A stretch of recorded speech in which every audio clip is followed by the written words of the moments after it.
All right. Hey, everyone. Welcome back. Thanks for coming in. Now, if you'll excuse me, let me just do one quick thing. I'm going to put the stream live on Facebook as well, um, as long as I can get my technical act together. Give me 1 second here. And so what I'm going to do is I'm going to put the link to the Facebook Live up here in this space once I can find it. And what I want to do is in the event that you see the video or audio freeze, go ahead and refresh your browser and that should bring it back up. And if it doesn't, and if it keeps freezing, what I would recommend you do is to switch over to Facebook Live. And what I'm going to do is I'm just going to try to, okay. Okay, so if you go to, okay, so I'm going to put this link up. So right below the video, you should see a big green button that says link to Facebook live stream if you need it. You go there and on Facebook, you'll see this streaming live. There will be like a probably 10-second delay because of the stream. So if this keeps freezing and refreshing your browser doesn't work, you can switch over and see if that works better. That way, you know, they probably prioritize the feed to Facebook. I wonder why they would do that, right? Okay, so there we go. That's live. You can go over and check that out. And let me just make sure that's running. Yay, yes, that's running. Okay, all right. So welcome back to our second session of Sacred Space in the middle of the pandemic. And I just want to thank you all for coming to these sessions. I've gotten an incredible amount of feedback and encouragement and gratitude. And I just want to sort of echo back my gratitude to you as well. I did my live group advising, my weekly live advising session with all of my healing advisees 2 days ago on Friday. And I just sent them a big, you know, kind of hug and a thank you as well, because it's that weekly practice that we've all been doing together, that I've been doing and offering for about 3 years now, that has really helped me finally come around to seeing the power and the possibility of actually being able to create some semblance of a kind of workable, practicable sacred space online. I never really knew why I was doing it, but my muse, which we'll talk about later when we talk about genii, just kind of led me to do it. And as I was telling a friend the other day, when I'm following my muse, I follow her like a blind pig. So she tells me to keep doing these live sessions. I do them, and now in the middle of the pandemic, she's telling me to do this now, and I'm just like following her blindly. And so here I am, and I love it, and I thank you for being here. So what I want to do in today's session is I'll start by setting sacred space, and then there are two specific topics that I want to cover. And when I select these topics to kind of dive into a little bit, I'm trying to select for things that when I reflect on everything going on in the world around us, just from my own, you know, wild ass intuition, I feel that people are going through, or, you know, because we're watching the tsunami wave ripple across the planet in real time. You know, there are issues that will come up depending on where you are in the wave and how it's impacting you. And as I reflect on that from week to week, and I think this will be a weekly thing. The next session I'm going to set for next Sunday. So we'll do Sunday to Sunday and see how that goes. There are things that come up for me that I then would like to talk about in sacred space here with you to kind of arm you and equip you, if you will, in a sort of just-in-time manner. So that as those things impact you, potentially impact you, you will have a little bit more of kind of preparation for how that will hit you. Okay. So there are two topics that I'll talk about today. After that, I'll answer some of the Q&A, some of the questions that you posted already. And then just to close up, there will be an exercise that I will suggest that you can do in order to bring the power of the sacred outside of the session into your everyday regular lives. Just a kind of, thing to try, only if you want, obviously. And then there is one, I didn't think we would do a poem, but there is one poem that kind of came back to me that I'd like to read for you, and then we'll close sacred space. And I'll try to keep this moving today and not have the same almost 3-hour extravaganza that we had 4 days ago, but I don't know, we'll see. Anyway, if you're watching in replay later, you'll be able to skip around, so you have that freedom. Okay. So to start, I'm just going to go ahead and set our sacred space. This is a devoid of fear, threat, and control.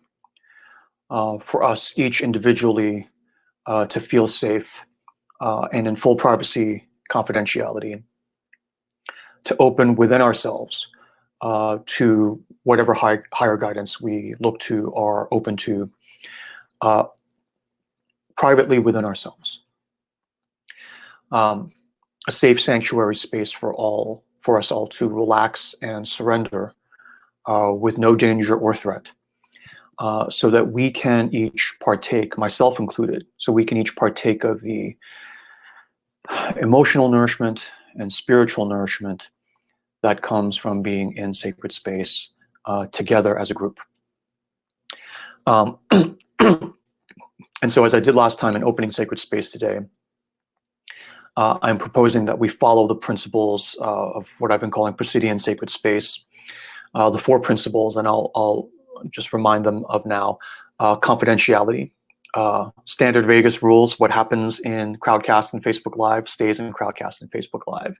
And with the internet, the way that works is the video will, it's out there, right? So there's no sort of confidentiality like vault there necessarily.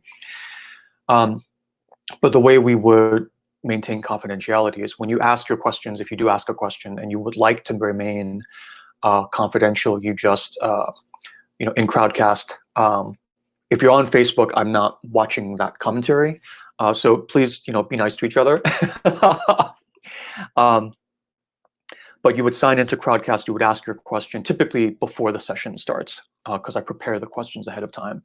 And if you want to be anonymous, you just go into your Crowdcast profile and edit your profile, change your name to, Mickey Mouse, Harry Potter, Hermione, whatever it is.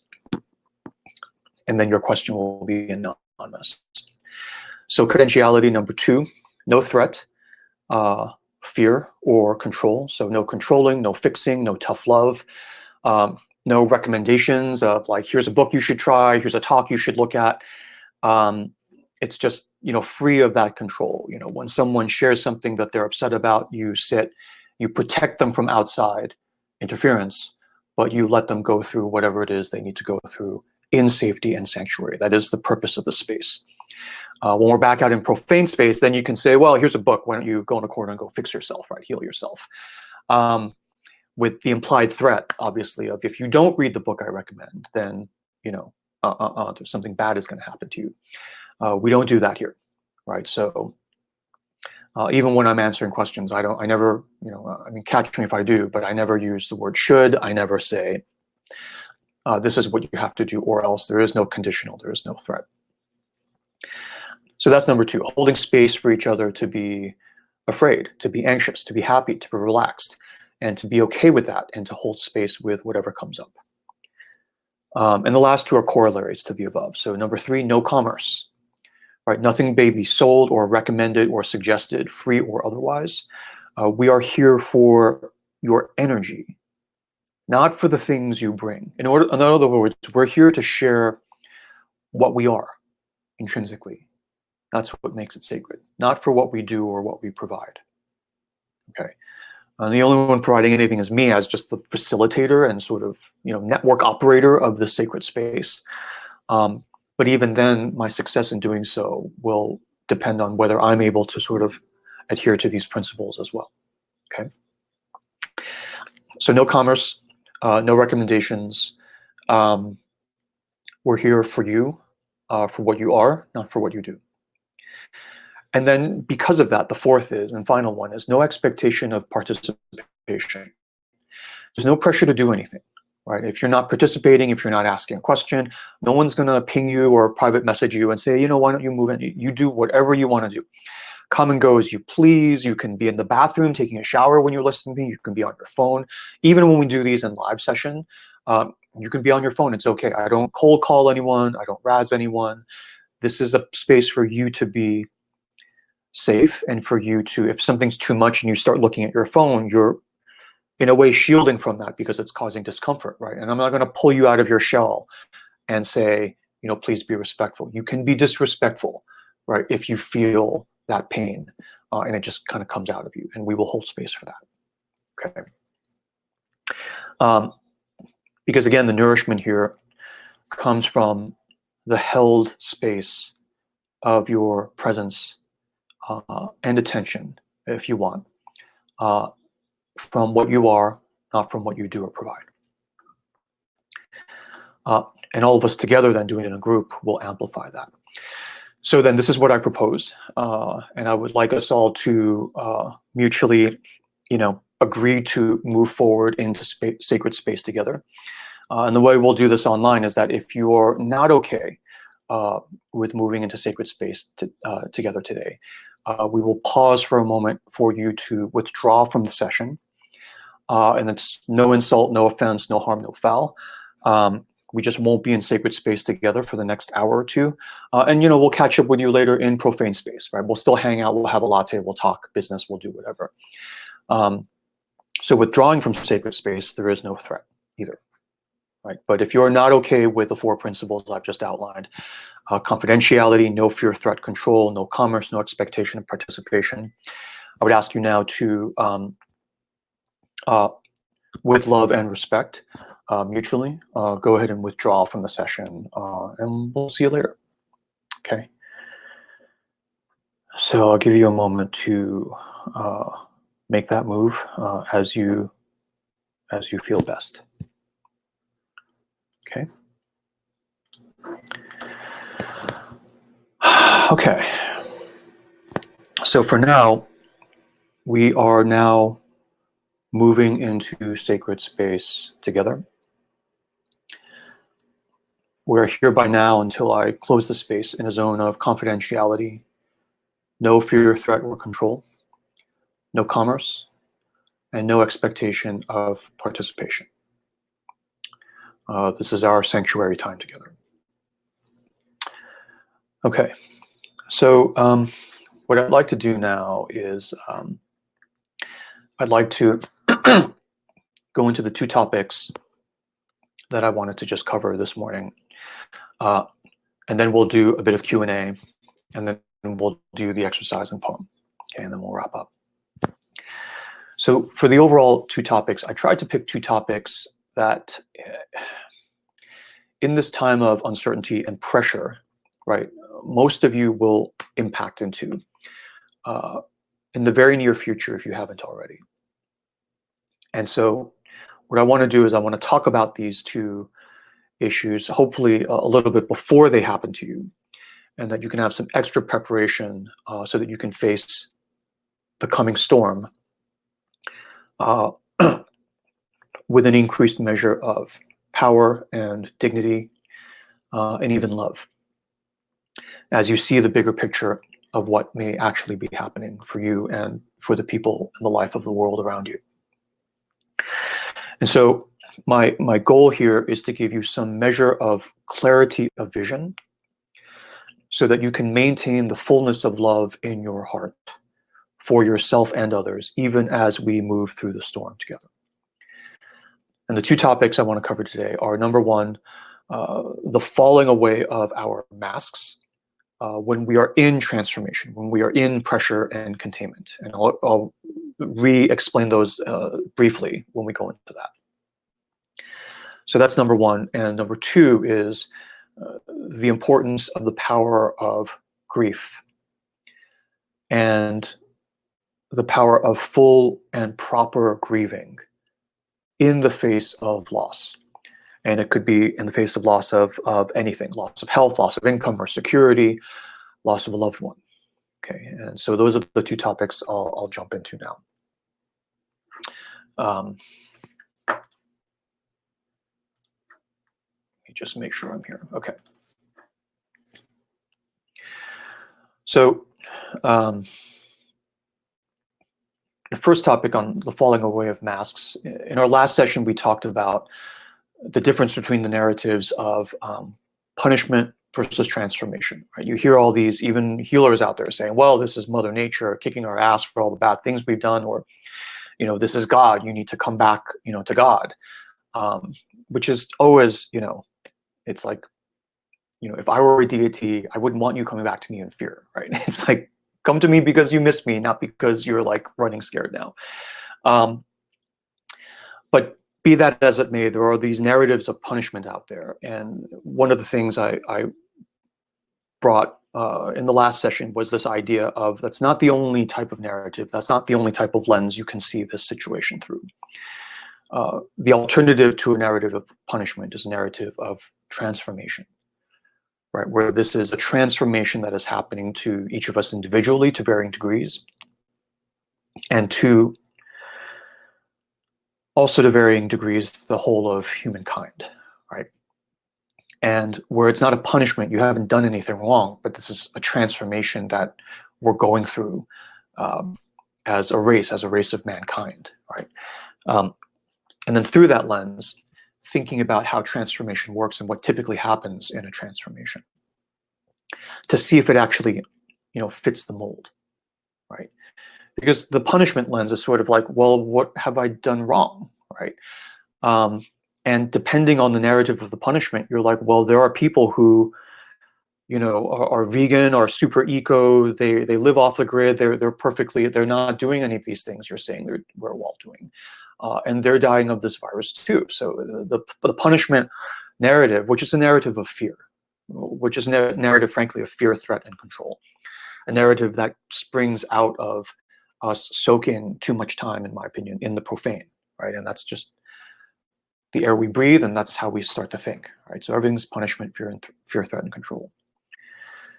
Versus the narrative of transformation. And for transformation, it's not good or bad. It's not because you're stupid or you did something wrong. It's just something that happens to you. It's like puberty or menopause or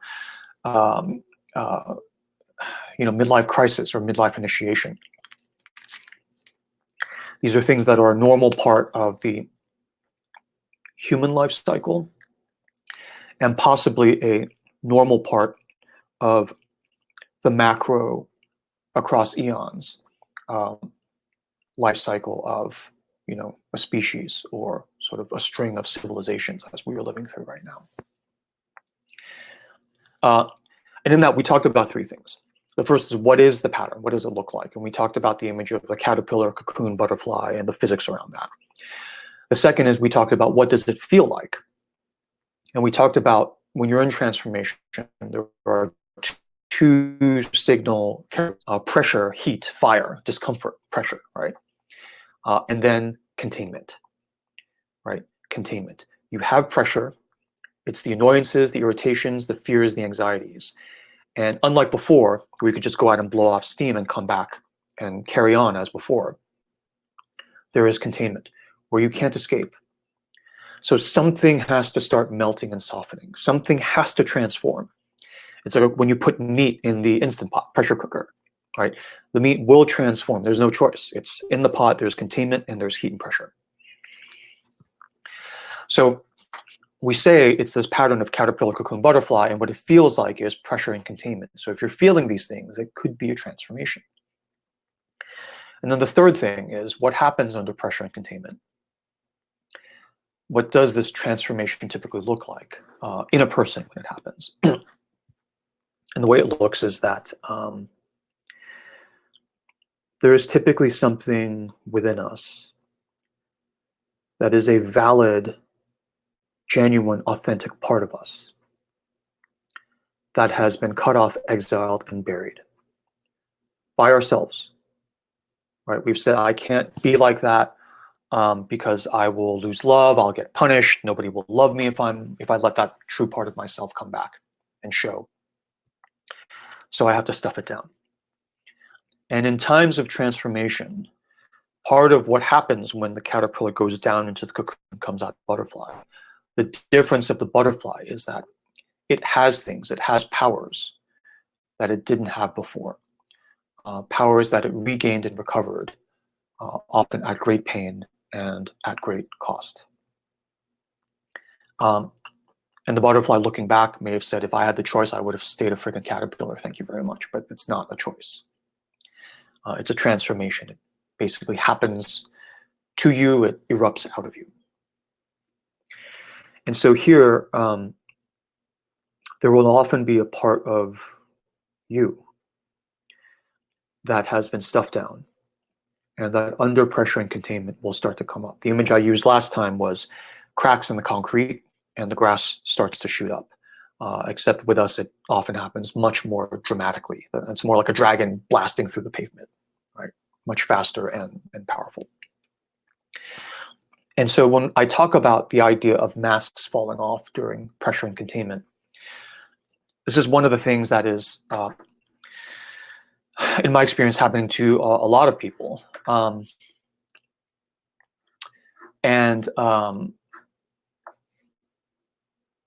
I want to zoom in a little bit today then on the physics of how that works.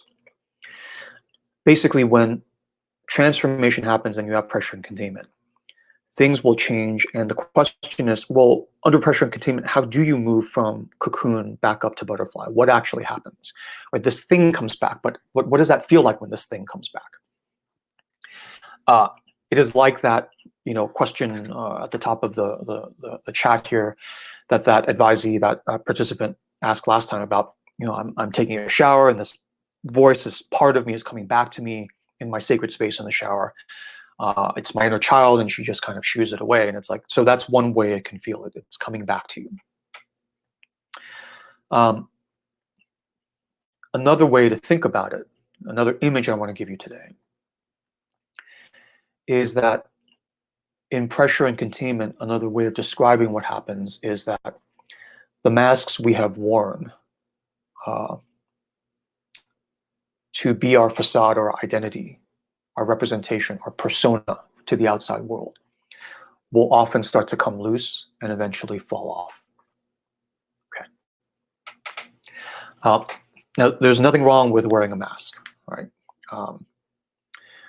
But the way these masks are given to us is that typically when we are kids, the grown-ups around us, right, come up to us and say, okay, little boy, okay, little girl, now, you know who we are. We're the giants. We're the adults of your world. We control everything. You're dependent on us. We feed you. We clothe you. We protect you, et cetera, et cetera. And all that's fine. But now what I want you to do is I want you to put this mask on, or else. And you take the mask, and it's a different mask if you're a boy or a girl. And I'm making gross generalizations. It's different with every family, every culture. But generally speaking, for instance, if you're a girl, you turn the mask around, and across the top of it says, the good girl, right? We want you to be a good girl. Be a good girl now. Be a good girl. Don't be a bad girl. And we all know, man or woman, right? We all know what that means, right? There's a long list of expectations. The good girl is soft, it's serving, puts others' needs ahead of hers, isn't bossy, isn't bitchy, isn't nasty, blah, blah, blah. All these things. And you are told you have to wear this thing and act the part, or else, right? And I mean, for me, with my daughter especially, or women, girls that I've raised and sort of been mentored to, the first question that comes to them is like, put this thing on or else what? And in many cultures, you get demerits and you lose points just for even asking that question. So like, oh, all right, I guess I have to put this damn thing on. And you put it on, and boys get a mask too. The interesting thing is that with the typical mask that boys are told to wear, they're told that they have to be the strong, competent boy or a man, right? Girls have to be the good girl, and boys have to be the strong, competent man. Note that it doesn't say the good boy. It says the strong, competent boy. So much so that if you are strong and competent, or you pretend to be strong and competent, will almost give you a pass on the being good part. Right? And we see examples of that all around us in the world today. So this mask will vary from culture to culture, from family to family, from civilization to civilization. And you wear this, and it takes you through your paces. You follow the straight and narrow. You check the boxes of the expectations everyone else has around you. And then over time, for some people sooner, for some people later, for some people never. But over time, what will tend to happen is that you will stumble into a period of transformation. Okay. And you will be under a period of pressure and containment. And what will happen in that period of pressure and containment is that your mask will start to fall off. The glue that glues the mask to your face will start to melt and soften, and the thing will start to fall off. If finally, as a young adult, you have too much toxicity from your family, and that's pressure and containment, you're like, I can't stand it anymore. This shit is too toxic. I need to move, halfway across the country, or just get out of the situation. Even with all the violations of the mask, you're a bad girl, you're a bad person, you're not staying back to be with the family and be in our web of everything else. And you run away, and that mask rips off your face. It can happen in later life, midlife crisis, job loss. A health crisis can put you under pressure and containment. Relationship pressure, marriage pressure, right? The mask you have worn will start to loosen and fall away. And for me, just in the patterns I've seen of the thousands upon thousands of people I've engaged with and worked with, this is just a pattern. It just happens. Right? If you were to say, no, you should keep your mask on, that fear, threat, and control thing. Well, in reality, when you just look at the thing, to say a person has to absolutely keep their mask on forever with no changes is like telling the caterpillar, don't ever change into a butterfly. And it's not even willful on the caterpillar's part. The caterpillar's like, what's a butterfly? He doesn't even know. He has no clue. He's just going, and the natural process just erupts out of him. And in the profane world, you can still blame. You can say, well, you're being punished for being a bad caterpillar. You ate too much. But that's of limited value, right? That's of limited value. That doesn't help him through it. And he's going to go through it, you or not, and she. So, so for me, there's nothing intrinsically wrong with wearing a mask. We go out, I have my healer mask that I'm, probably wearing right now. There's my mask of business person. There's my mask of lover, of father, of friend, and you wear these different masks, and that's fine. The only problem is not that you wear a mask, but that when we, over time, forget that it's actually a mask, and we forget and we start to believe that that mask we're wearing is the real you, right? That's when we have a problem, right? What is an uptight person? An uptight person is one who is clearly wearing a mask. Everyone can see he's wearing a mask, and he can't admit that he's wearing a mask, and he can never let it down. He's like uptight. The mask is tight, bolted to his face, and he's like, no, what are you talking about? This is the real me. And he'll get belligerent and trying to defend, trying to keep your sticky butterfingers away from his mask. Right? So for me, masks themselves are not bad. It's just when we forget it's the real you. And so what happens in a period of pressure and containment is that the mask starts to loosen and fall off. And what returns when the mask falls off is the full power wholeness of all of you.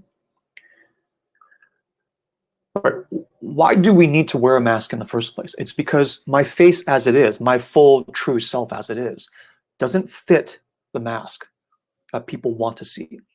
So if I have an extra thing sticking out here, the mask, it's like we try to shave it off, cut it off, or stuff it back in the mask so that it looks like the face you want to see, right? The person you want to see.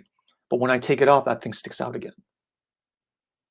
Right? That's the thing I would have been laughed at, humiliated, shamed for. But in times of pressure and containment, the mask is friggin' coming off anyway. And you and everybody else around you is going to have to start to deal with it. Not have to, right? You can force stuff the mask back on. And some people do that. And again, I'm not here to say that's the right or wrong move. I'm just kind of giving you the pattern and kind of highlighting what your options are, right? And then you are the sovereign of your own life. And you decide, given your own circumstances and your own inclinations, what will be the best move for you. Okay, there's no right or wrong answer. But when the mask starts falling off, you may feel the need to still be like XYZ, whatever it is. Right? So you're struggling, you're like, okay, I need a different kind of glue, I need rope, I need, wire, duct tape, whatever to keep this mask on. And you're struggling, you're running to keep up, to keep the mask on, and yet it keeps slipping off your face. It's like that person in the last session who was like, I'm wearing 5 hats, I'm stressed out. And the mask, of course, is of, I need to be this perfect parent. I need to do everything perfectly. If you throw 2 more jobs on there, like it's not 5 jobs now, it's 7 jobs. I still need to do all 7 perfectly.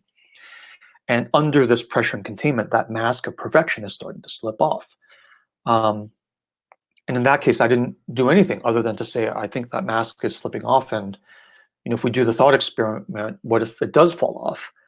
And your house does start to smell funky because you're not disinfecting it like every single 30-minute cycle. I think that's okay. I don't know if you think that's okay, but with that consequence of the mask falling off and you getting your own time and being full in your heart again and clear in your vision, that's a great trade-off. I'd do that deal any day. Right, that's a great deal. Like, let's buy it. I'll take a dozen of those deals. Right, so when you realize it's a mask and it starts to fall off, you can say, okay, hang on, it's not completely fallen off. Let's take a moment, and this is a great time if you want to go in a sacred space to take your own higher guidance. What happens if this thing does fall off? What glass is going to break? Some glass is going to break. Can we afford it? Even if we can't afford it, are we just we're just going to take the hit? Because this is kind of our exit ramp. This period of enforced pressure and containment. I'm taking this mask. This is not my exit ramp to take this mask off and tell the world, look, sorry, it's a pandemic. I'm taking this thing off. And guess what? After the pandemic, I'm keeping it off. Right? And I have many people quietly coming to me saying, I feel really guilty about this, but I'm locked in my home and I'm getting a lot of time to reflect. I'm learning, growing, all these things. And I don't want to say that because there is so much suffering going on in the world. I'm still volunteering. I'm still, doing all my stuff. And, you're not choosing the suffering that's going on in the world, and you're not choosing to be sort of happy in your solitude where you're experiencing all these healings. These things are just happening to you, so you don't need to feel guilty about either. It is this multi-layered, multivariate transformation that's happening. And so with this mask falling off, this is the pattern I just want to give you to equip you with, so that when you feel it happening within you, you have the sense that, okay, this is just a thing, right? Because the mask falling off, I'm not saying it's a good thing. I'm not saying it's a bad thing. I'm just saying it is a thing, right? It will happen under pressure and containment. And so what happens then, when the mask falls off, all these parts of you that didn't fit will start to hang out. Okay. This is the whole real you, right? With that advisee, that inner child coming back, during the shower. I mean, I was like, I don't know, ask her. I don't know if she's your inner child, or ask her. But you're like, after you talk to her, she's like, this is what I am. And she'll describe all this stuff that you previously had probably thought to like cover up and stop: your sensitivity, the power of your voice, saying things that you observe that are true, but like make everybody feel uncomfortable, right? So you shut yourself up. All that stuff now is coming back. And your decision is going to be, to what extent do I force the mask back on, or to what extent do I like carve a new mask that lets those show a little bit? Or do I just rip the thing off and just like, let the chips fall with as they may? That is a very private, personal, sovereign decision. And that's why I say there's no right answer. Everyone's right answer is unique and personal to them. But as an example, when we, in a profane mode of life, have worn the mask strictly, rigidly, right, without compromise, and told the entire world around us, we've cursed and swore up and down, right, 9 ways to Sunday, that this is the real me. No, it's fine. This is the real me. When it's not, it's a mask. But you did it because you felt the gun to your head. You felt like I had to, sort of promise that this is the real me. What happens when you wear that mask for, say, 10 or 20 years is that an entire world will accrete around you that relied on the fact that you said, this is the real me. Friends, family, spouse, professional network, religious community. And the problem is, when all these things are like bolted and sort of these joists, right? These pillars are like planted on your mask as a solid foundation, as a pillar of the community. And when this mask starts to waver and you start to take it off, the entire world around it starts to shake. Right? The foundations of buildings start to rumble and crack. And that, for many people, can be a terrifying feeling. Right? Which is why you struggle to keep the mask on, because you're like, there's this entire, world, this biosphere that depends on me being who I am. And so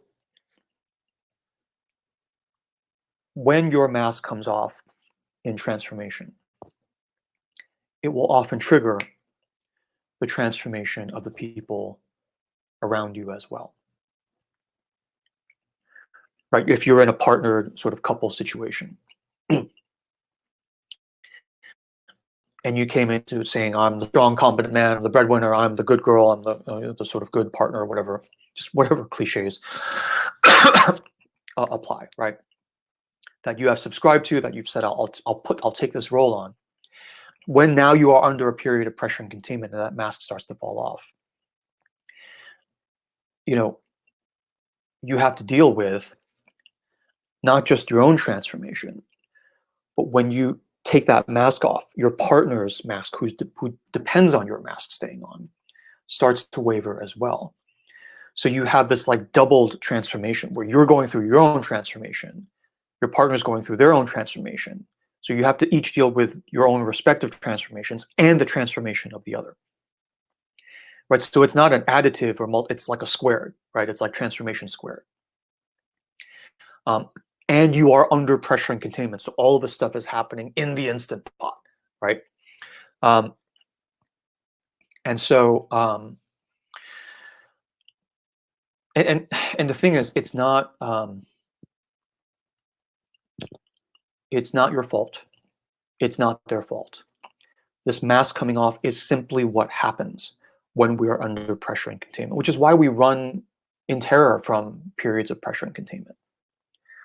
Right? It's why it's hard to meditate in that 5-minute slice of sacred space. All this stuff comes up, and it's like, we need to take this mask off. We've been wearing it too long. And you're like, shut up! We can't do that. Right? Which is why a lot of people fear sacred space, because these are the questions that start to come up in sacred space. The higher guidance is like, take your mask off. We got to go. We got to go. We're running out of time. We got to We got to do the thing we came to do on this earth in this lifetime. And to do that next part of it, you got to lose that mask. And you're like, hell no, I'm not doing that. So there is this epic sort of push and pull. And now with what's happening in the world, a lot of us are literally sheltered in our homes under a physical, financial, emotional, and spiritual scenario of pressure and containment. And our masks are starting to wobble. Okay. And again, that's not a good or bad thing, but that is what's happening. So I'm hoping that with this bit of like description of the physics and the pattern, you'll have it and you're like, okay, I'm not nuts. There's nothing wrong with me. I'm not an idiot. I'm not a bad person. This is just what's happening. So let me just kind of take a step back to figure out like what the hell is going on. And so when I guide people through, because this period of containment and pressure is a healing cycle, right? So when I guide people through healing individually or in couples, this is the process we focus on, but it's different when I do it with them because they, they're willing, they're stepping into the process willingly. I mean, they're paying to do it, right? They're paying to get guided through. Here, it's involuntary, right? I mean, nobody paid to go through the pandemic, right? And yet, here we are. So, a couple things. So the first is, in sacred space, I just want to say, I feel that. I feel that. And if you're going through that, I feel that, and I hold space for that, for you. Without any, well, you better do this, you better, there's nothing to fix. It's just a happening. And I'm just giving you a pattern to try to understand it in a different light. There's nothing wrong with you. You haven't done anything bad. Okay. The other thing is that a practical thing I can offer you then for reflection, just a suggestion only if you want, is then to reflect, to sit quietly in sacred space. Here now, you can do that now, do this now, or in your own sacred space individually later. And just sit with no fear, threat, or control, no baseball bat of like, well, if you even think this thought, that's bad. You can't even think that thought. It's like, okay, for the next 10 minutes of sacred space, I can think any thought. I can ask myself any question. Okay, and I'm holding a container for myself to basically ask scary questions. And then once we're done with that, right, we're going to put that away. We're going to go back into profane space and we're going to take care of everything we need to take care of. Right? Nobody's talking about blowing stuff up, running off to join the circus or anything. We are in sacred space. We're reflecting on these Legos of our life, right? And we are allowing higher guidance to come in and move the Legos any way they want to be moved so we can brainstorm and think about some of these different scenarios and options. And because it's sacred space, there's no threat, fear, or control. It's okay to do that. Right? You can even set a timer, 10 minutes of sacred space. When the timer dings, that's it. Go back, put your sword and shield back on and go back in there and score some goals for our team. Okay. And so the question to ask in sacred space on your own is that in all this pressure, job loss, economic strain, health fears, emotional strain, what for me is the mask that is falling away from me now? Right? In your own words, in your own inner vocabulary of how you talk about yourself, how you regard yourself, how you think about yourself, how you tell yourself, this is the way I have to be, and otherwise nobody will love me. Right? That's basically the bottom line. Right? If you don't wear this mask, you will be unworthy of love. And yet the mask is falling off. So you're like, shit, What is the mask that is falling away from me now? Is it the mask of being, and again, these masks are not bad, right? Is it the mask of being a good provider for my family? Is it the mask of being a certain job role or leadership role in industry or in the community? Is it the mask of I'm someone who's healthy and never gets sick? Is it the mask of I'm a socially outgoing person? My entire brand is in being at like music festivals and all this, I'm losing that mask now because nobody can like gather. Is it the mask of being a perfect parent? High standards and everything, all perfect, all organic, all BPA free, right? All free range, vegan, and no screen time, right? And now in like pressure and containment, a lot of those things are falling by the wayside because, you know, in pressure and containment, if my kids like are stressed and they need to eat a candy bar for breakfast, that's horrifying to the mask I wore before. But now it's just like, everyone just needs a little bit of leeway and elbow room to soothe as they need to soothe to get through this period. And you let them eat that candy bar, right? So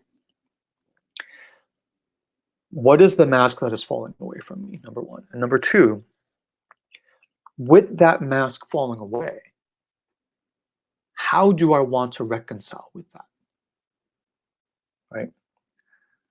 Put another way, with that mask falling away, what part of me, with that mask falling away, is the world now going to see, or even I'm going to admit to myself that it's a part of me, that I may not be okay with the world seeing, that I may not be okay with me seeing, with me even admitting that I'm like that sometimes. So what is the mask that's falling away? Number two, with the mask falling away, what is exposed? And then the third question is, how do I want to reconcile with that? Right? The natural instinct of an uptight person would be to not even think about this and just hard stuff it back down. And I would say this. Even if that's what you eventually decide to do, the thing I would recommend out of love with no threat is to say, there are a couple of other options and, it's free. Why wouldn't we just take a few minutes to like consider the other options before we make our final decision? There's no time pressure. It's, it's fine. And so option one is just to hard stuff it back down. Okay. Option two is to come to a compromise solution with it. Right? And you're like, well, what would that even look like? Well, it's like when the mask comes off, what comes out? And you can ask those aspects, and this is what we do in the healing program. We can ask those aspects of you, what are their lists of demands? Right? What do they want to change? Just like that person who said a part of her inner child came in the shower and she was like, shoo away, go away, go away. The adult part of me is in control. And it's like, the inner child, if she has the power to come to you and speak to you, she has power, right? Her swipe key works to open the lock of your bathroom door for her to come in and talk to you, right, in your mind, right? So she has like C-level top executive access to you, which would imply that she is powerful. Okay, so if you want to hard stuff her down, you can, but it's like she's not powerless, right? To like sort of more forcefully make her case and up the voltage of the cattle prod she applies to you. That's just my experience. That's just my experience. So what does it want? So option two is you come to a compromise. And then option three is the other extreme, where it's like you realize, oh my gosh, this is the real me. This is the missing part of the puzzle of the whole me. And screw this. There's no compromise mask. I'm ripping this off. I'm throwing it down. And from here forward, right, the rest of the world is going to have to adjust to me. And there's no right answer. I'm just describing the spectrum. Hard stuff, authoritarian rule, like put down the rebellion, all the way to the opposite extreme of like, okay, let's change, the very fabric of how we run things around here. Okay. And so everyone has this, myself included, right? I mean, even in this whole thing of like pressure and containment for me, I am undergoing changes. And I don't know if we have time for this, but I was going to sort of talk a little bit about my own sort of transformation through this, but I think that's okay. We can keep moving on. If you're interested, I can talk about it next time. But basically, in this pandemic situation, what many of us will find ourselves in is a situation where we are in pressure and containment, and this mask that we've worn all our lives, and we wear multiple masks, and more than one may be falling off, is starting to fall off, loosening, like a scab coming off your face. Right? It's going to happen. It will happen. And hopefully what I've just described will be of some practical utility and comfort for you. Okay. Okay, so I'll just give a quick little thumbnail of the example for me. So for me, there's like two transformations. So for me, the whole thing of being a healer, right, was a big punishment / transformation. I was thinking this morning about like my mom, whom I love dearly. My mom is a goddess, right? So she just always had her tricks and magic spells to like sort of, teach me the right way and get me to see things sort of in a certain way. And she always focused on sort of, her disciplinary actions on me. I was an angel. I don't know why she needed to discipline me, but she always characterized them as transformation, not punishment. Right? And she would be like, I'm not punishing you. I'm your mom. It's on me to make sure you grow up to be a good guy. So when I lecture you for 3 hours because of the stupid thing you did, it's not punishment. I'm trying to basically train you. It's on me. It's for your own good. And one time I just rolled my eyes and I was like, I basically said, I prefer punishment. I'm sick of this transformation. I prefer punishment. And what I said was, I don't even remember how old I was. I said, Mom, why do you have to like talk all the time? You're always talking at me, explaining things to me. Why can't you just be like other moms and just hit me, ground me, and I can get it over with? Basically, I'm literally asking for punishment, not transformation. And after I said that, she was just like, and the 3-hour lecture turned into a 6-hour lecture. And yeah, I don't remember much after that. So these things that come to you, sometimes you're like, oh my God, Artie, no more transformation. Can I just take my stock market losses and go take more? 20% loss, take a 40% loss and just cut me loose. Let me stay a caterpillar, right? Take your pound of flesh and go. And the world is like, no, we can't do that because it's not about punishment. It's about transformation. And so, after the last session, people were like, oh, that's so great. It's so healing to look at it as transformation, not punishment. And I'm like, well, I don't know. Let's see how you feel a couple of weeks from now. When you're deep in transformation, you may be like, I would have preferred it to just be punishment. I can pay my dues and walk away. And I don't have to change. But with transformation, you have to change. It's not necessarily better or more pleasant. So for me, the transformation was this whole thing of being a healer, right? I was an ex-tech CEO, founder, startups, Harvard, Stanford, venture capital, blah, blah, blah. And there was always a part of me that was basically a healer. And several years ago, this healer part of me, my mask fell away and just erupted out of me. And long story short, I'm now a healer. Okay. But even then, my compromise at the time was to say, okay, fine. I'll be a healer, whatever that means. But I'm still a business guy. I need to keep some facade of my business sort of acumen and like sharp captain of industry sort of persona.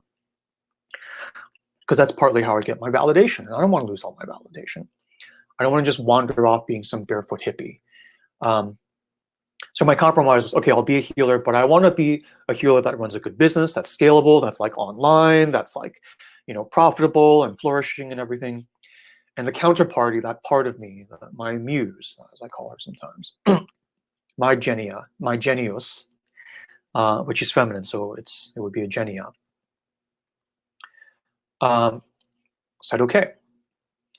So for me, it's this image of healer, but business savvy, cut and dry, transactional, not too squishy, not new agey, not woo woo, but just, not spirit, not religious, not culty. It's just technical. All I teach is technical stuff.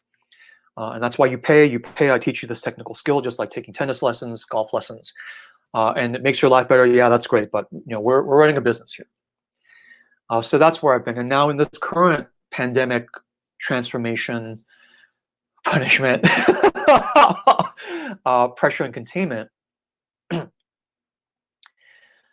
I find myself led into doing, literally what I'm doing right now with you, free sessions for hundreds of people, talking about these deeper topics, and providing like touchy-feely, pastoral care, which is something I never planned on doing, but as a small example, under this pressure and containment, this is what I'm being led to do. And I've gone through multiple cycles of this right now. So I have a sort of horse sense for when the muse wants me to do something. And I can feel her like buzzing the cattle prod. And I'm like, all right, you don't need to, there's no need for that now. There's no need for violence. Just point the way, she'll point that way, and I'll start very slowly, because I'm still stubborn, right, moving in that direction. So she won't have to cattle prod me as often or with as high a voltage. When you resist, they're not sadistic. They will like up it maybe half a notch and be like, again, they're waiting for you to get the message, and then you start galloping in that direction, because it's the meaning and purpose of your life. So you should be delighted when you finally see it. But we rarely see it. I'm the worst. I'm like always the last person to see it. So now here I am. I'm doing this. It's what I'm being led to do, and I'm trying to sort of get ahead of the hockey puck, right? I'm trying to go to where the puck is going, not where it is now in my own life. And I have to be honest, I kind of like it. I like being with you all here in this mode of being. And I'm getting nourishment too. So thank the muse, thank you all. But this is a transformation for me as well. So, so the last thing I'll add here is, so when this mask falls away, right, and what part of me is exposed when this mask falls away, do I adjust for that, right? Not to be melodramatic, but for some of you, myself included, the mask that's falling off now is on so tight that, as I live and breathe, right, I could argue that it has taken this pandemic to even loosen it a little bit. Isn't that true? It has taken this like global pandemic, and I'm not like being grandiose where it's like all about you or whatever, but it's like it's taken this pandemic to get a lot of us even to the point where it's starting to loosen. And for me, I'm just like, if they called up this like fire and brimstone and this sort of like, earthquake and thunder for the purposes of triggering this transformation, I'm not going to speak for you, I'll just speak for myself.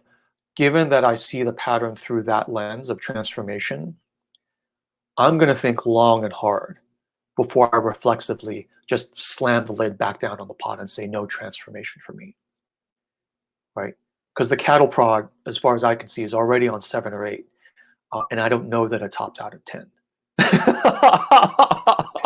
Right? So, and for many of us, the things we're being asked to do aren't even that bad. It's just like, be easier on yourself, be nicer to yourself.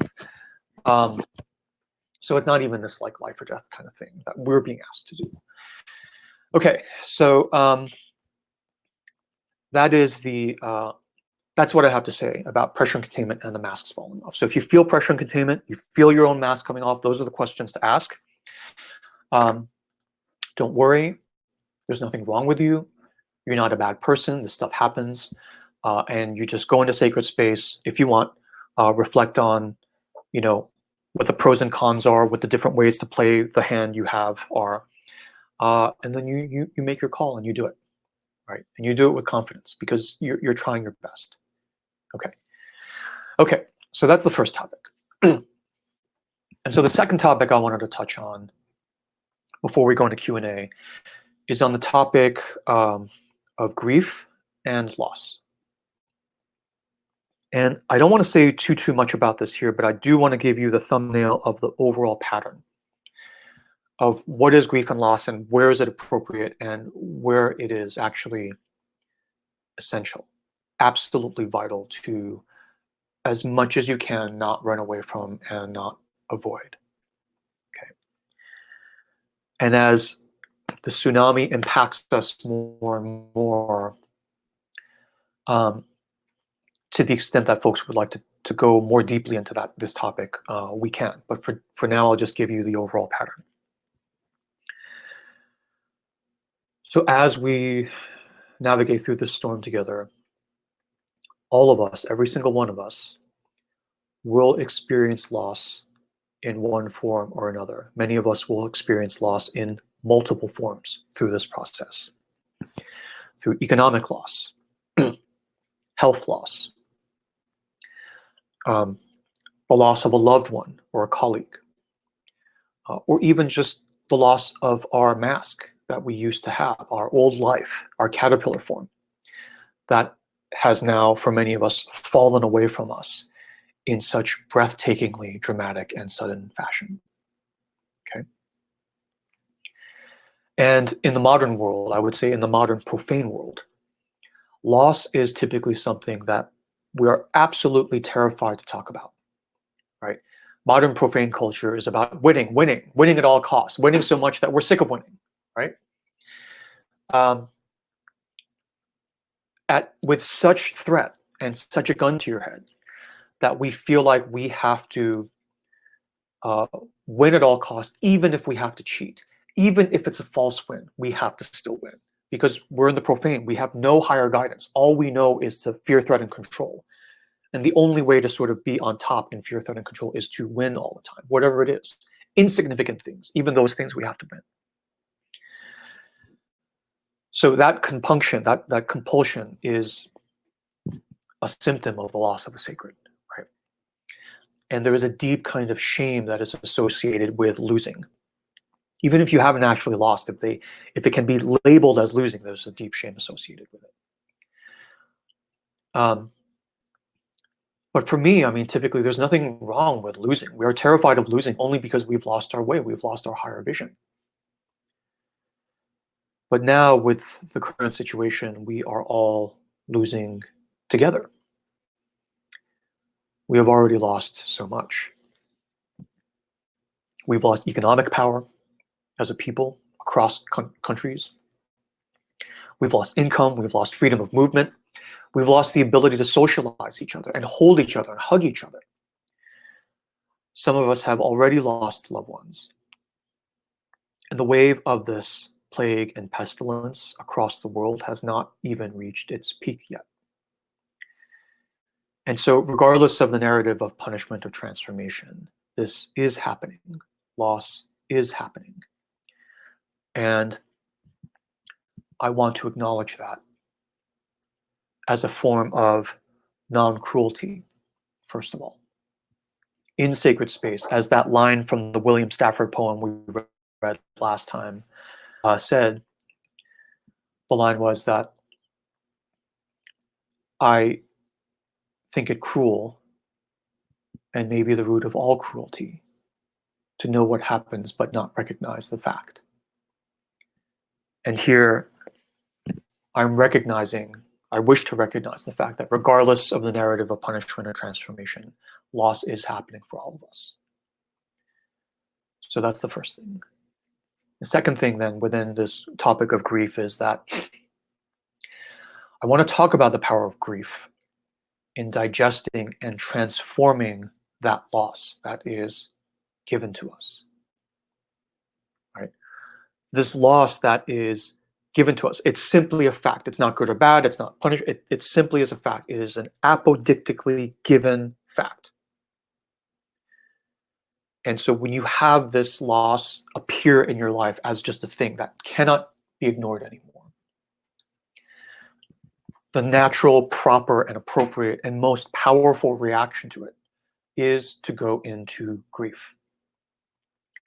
Grief is a core human affect and emotion. It is a valid and proper part of being human. When we spend too much in the profane, too much time in the profane, we lose sight of this fact. When we go into the sacred, one of the first things we do is let our grief come back to us. It's when we're in the confessional, it's when we're in the inner sanctum, with our colleagues, our sort of other people in the participating ritual, in a circle around us, protecting us from the outside world, as the pillars of the temple, holding us in sacred, safe space, that we feel safe enough to break down and let the grief overpower us and pour out of us like this projectile vomit of pain and loss. In the profane, we can't do that because we have to keep our sword and shield up. But then the grief eats us from within. This is the power of sacred space. And one of the core functions of sacred space is to allow us to grieve fully. What grief is to experience a loss, however painful, and then to willingly, openly sit with the pain of the loss without suppressing it, without shooing it away, without sugarcoating it. Oh, it was all for the best. Oh, it was all for the best. He's in a better place now. No sugarcoating.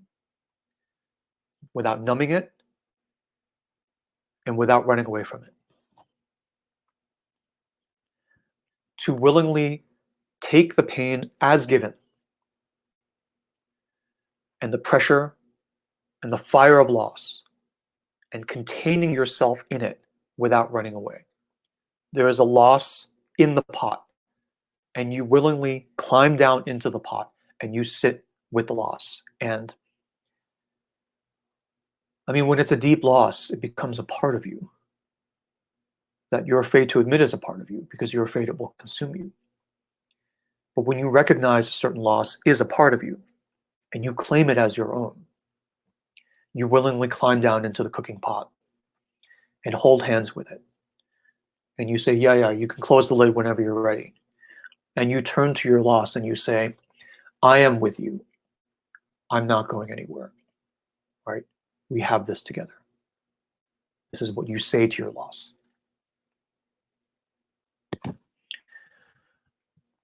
And then with the loss, there's pressure and containment, and transformation will happen. And after a certain point of grieving, you're like, you go into this state of surrender where it's like, I don't even know, Artie, all these people say there's like some butterfly state on the end. I don't know anything about any butterfly. All I know is I have this and I'm not going to abandon it. Right? This thing happened and I'm not going to look away. I'm going to sit with it and, let the chips fall as they may. I'm not leaving. I'm not leaving this part of myself.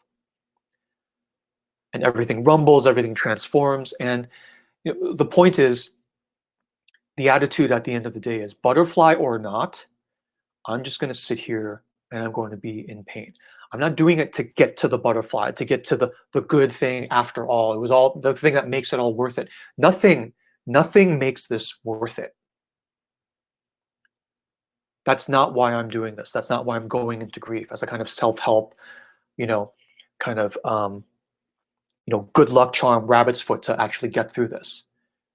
Right? When you lose a loved one through a process like this, nothing will fix that. Nothing will make that loss back. And so the only other way is to walk toward it, to be in grief, to willingly go sit with it. And you're like, to hell with the butterfly. I'm just going to sit here and not run away anymore. And I'm sick of running away. Right? Why are we running away? I mean, as Hemingway's wife once famously said, who are we anyway? Right? Who do we think we are that we can't handle the stuff, that we always have to be running in fear? Right? Who are we anyway? This is the feeling of grief. Now, depression is different. And what I'll give you is not a medical definition. I'm not a medical provider. It's just my metaphorical sort of expression of it. The difference between grief and depression is that with grief, you have a loss, you have pain, and you willingly turn around and sit with it and hold hands with it. Regardless of the pain, you don't shoo it, you don't numb it with sex, drugs, rock and roll, pills, any of that. You're just like, I'm done running. I'm done running. Bring it. I'm going to sit. And you will cry. You will do things that you're embarrassed for other people to see, the state you're in. And, you know, all these masks will fall off. And frankly, you just don't give a fuck anymore. That's grief. Depression is different. Depression is you have a loss, and the pain comes for you. And you run away. You don't know any better.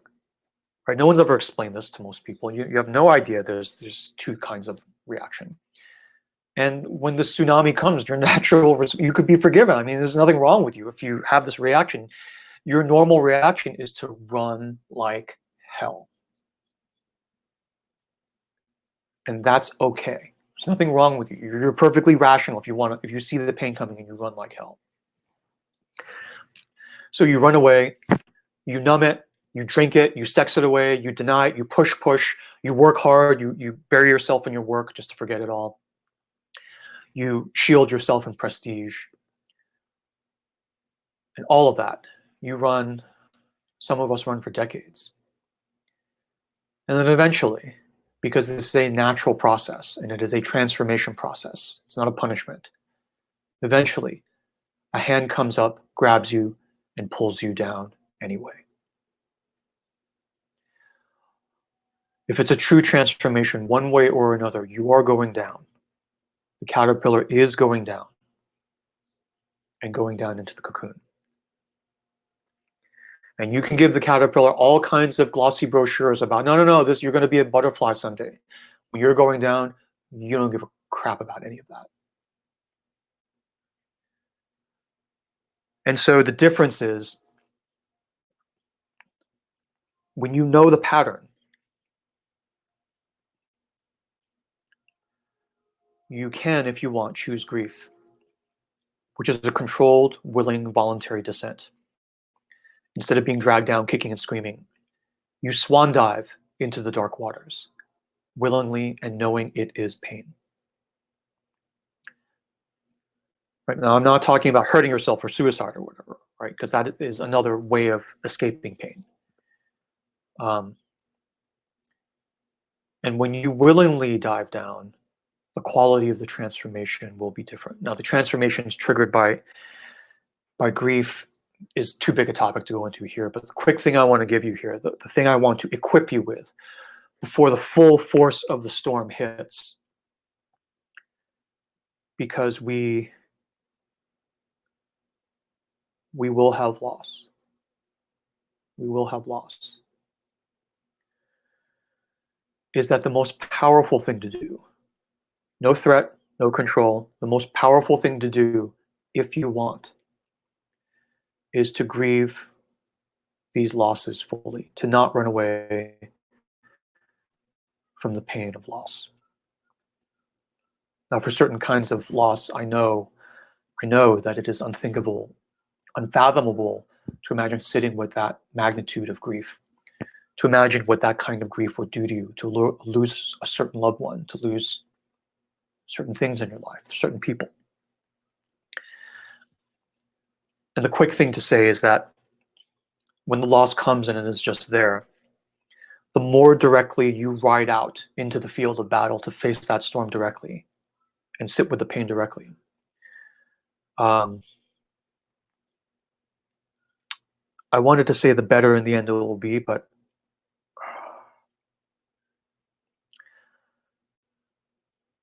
it's not quite the right word. I'm just not coming up with the right words for this. But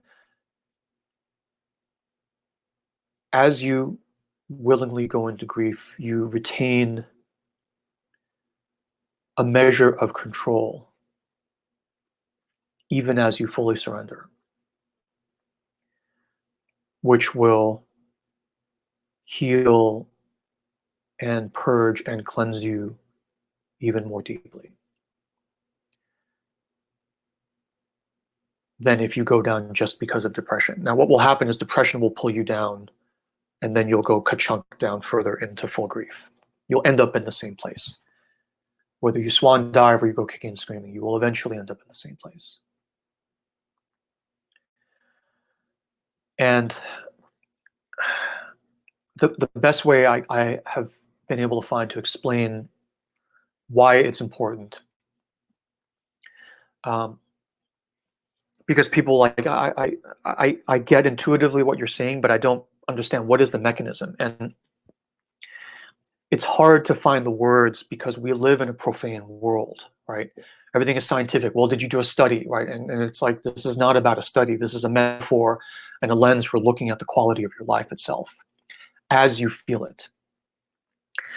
And so the closest thing I've come to explain this process of grief is actually in the example of the ancient Greeks.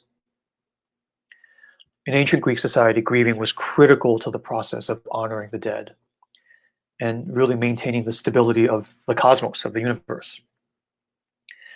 If you had a kinsman that fell in battle and you were not able to recover the body and fully grieve and honor and give full ritual, the penalty, the calamity that would happen is that that fallen kinsperson would not be able to make it in the afterlife to the land of the ancestors. They would remain on this plane as a flittering shade, as a hungry ghost, come back to haunt you. But you don't even fear their haunting. It's that your kinsman, this person that you love, as a brother, as a father, as a mother, would not reach the land of the ancestors, which means you would lose that ancestor. And what an ancestor is in Greek society, and in almost all societies, is that guide, that fairy godmother, that muse, that protective spirit in the other world, in the invisible world, that guides you and your clan. It is, I mean, eventually you can imagine them graduating to the realm of the genii, which I'll talk about in a little bit. And for your clan, for your line of progeny, to lose that, because you lose that ancestor, all of your great grand descendants will lose the wisdom of that ancestor. So it's calamity that goes forward indefinitely in time. If you didn't grieve that ancestor, that kinsman properly.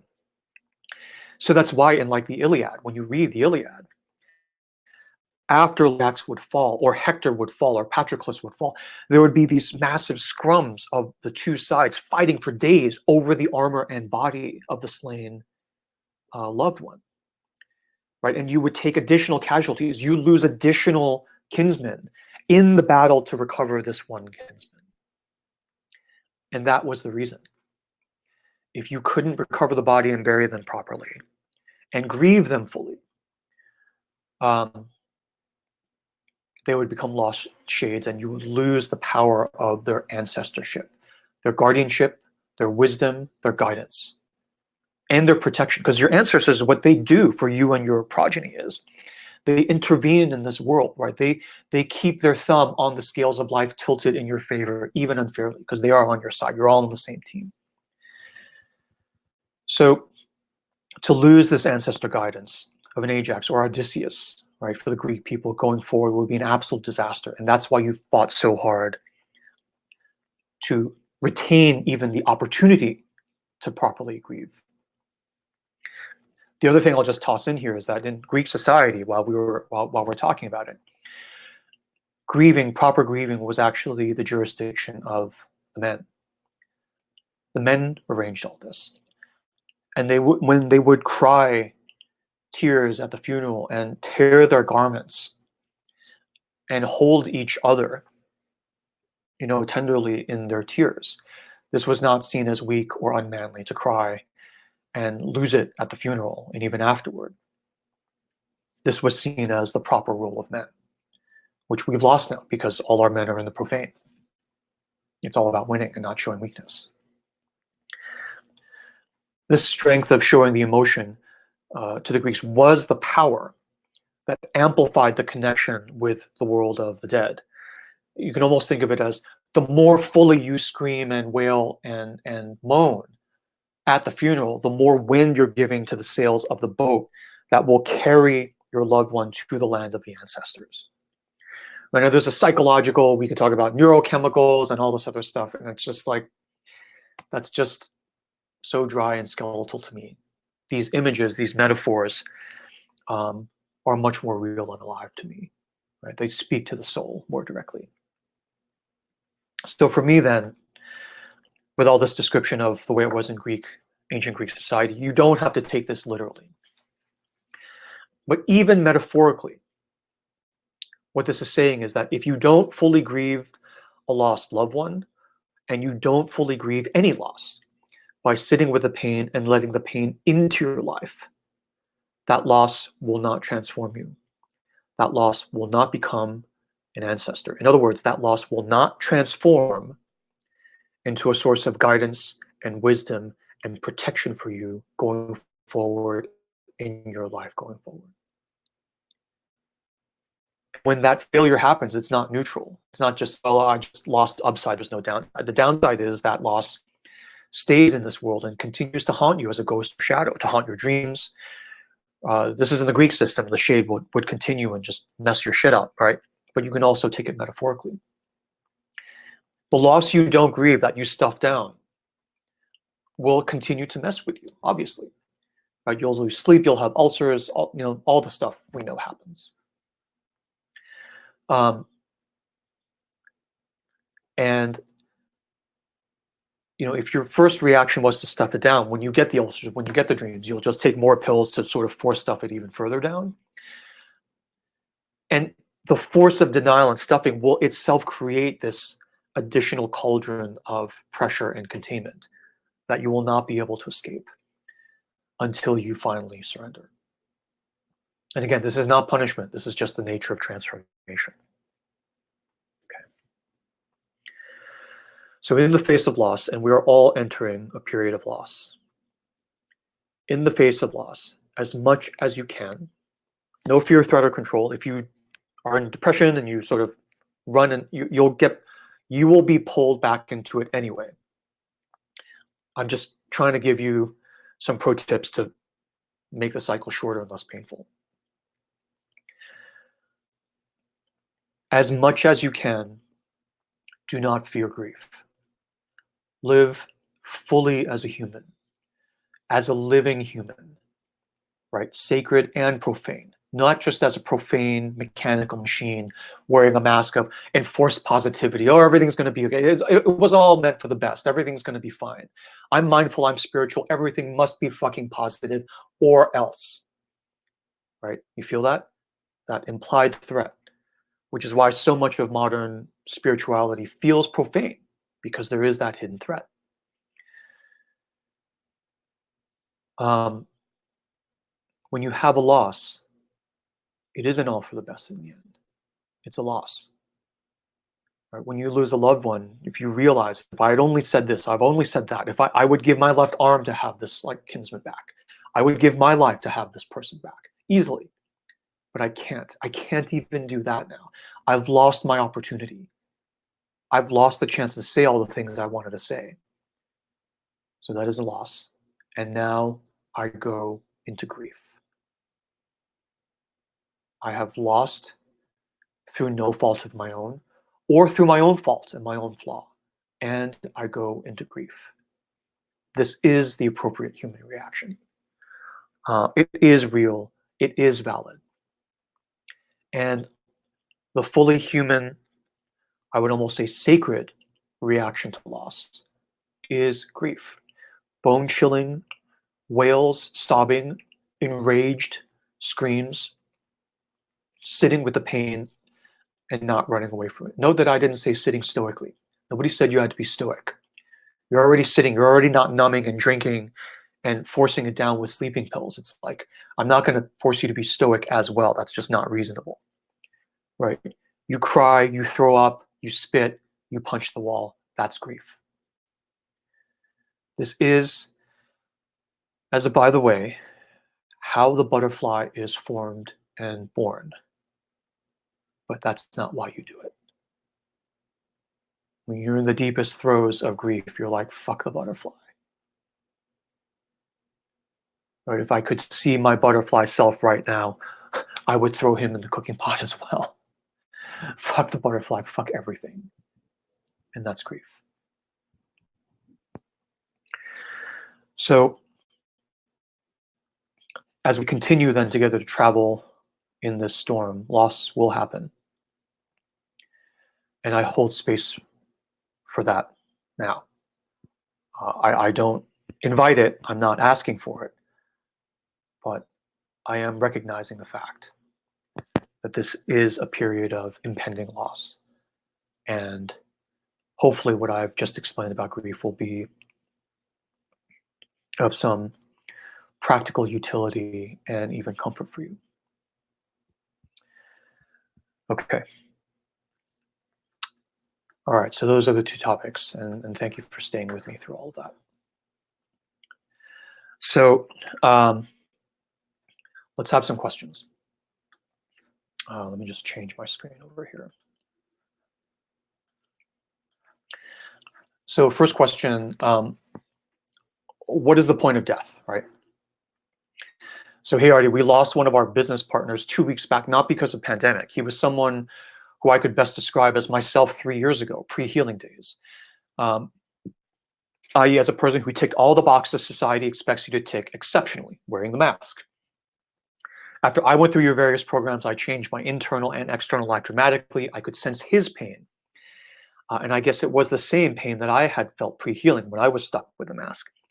I subtly tried to tell him about changing his life for his own good, but I knew he wouldn't change if I told him directly, because although he respected me, he kind of didn't think women's advice mattered at all. That is its own punishment, by the way. In fact, I don't think he would have listened to anyone for that matter. After his sudden and undignified death, it made me sad that he died without knowing that he was loved, that he didn't have to tick all the boxes to be loved. In a way, I felt he wasted his life without sounding cruel. And it's not cruel to say that. It is cruel to feel that and not recognize the fact. Right? It's cruel to not feel this pain that he wasted his life, and then to actually grieve the wasting of this life. And then that grieving transforms him really into an ancestor for you. Where his example is not just a sort of warning shot where it's like, oh, you better do this, but it's like, I understand this cycle, and this informs me in how I talk to other people in the future, right? And myself. He seems to be my bliss target because that was my mind frame before, and I absolutely agree. Bliss target is something we talk about in the bliss program, and it is often, I mean, this is a beautiful manifestation of the classical saying that often from your deepest wound will come your greatest gift to the world. So now you have healed all the stuff within you, and now from this wound you look for in your bliss your greatest gift, other people like you and him in the pre-healing days to help guide them through as well. I had asked about this undignified death. She said he suffered a stroke in September 2019. In January, they discovered on top of that he had a rare kind of cancer. He was undergoing chemo since February. He passed away the first week of March. What saddened me the most was that the only thing he wanted in life, well, that's not true because he would have had it if that was the only thing. But the only thing he wanted in life was to have a loving relationship with his 2 sons. He was divorced, but the relationship was so strained that even in death, it didn't improve to the slightest. He had money, recognition, career, and success, but no love from his sons, nor self-love. And I want to say, I agree with you. I agree with you.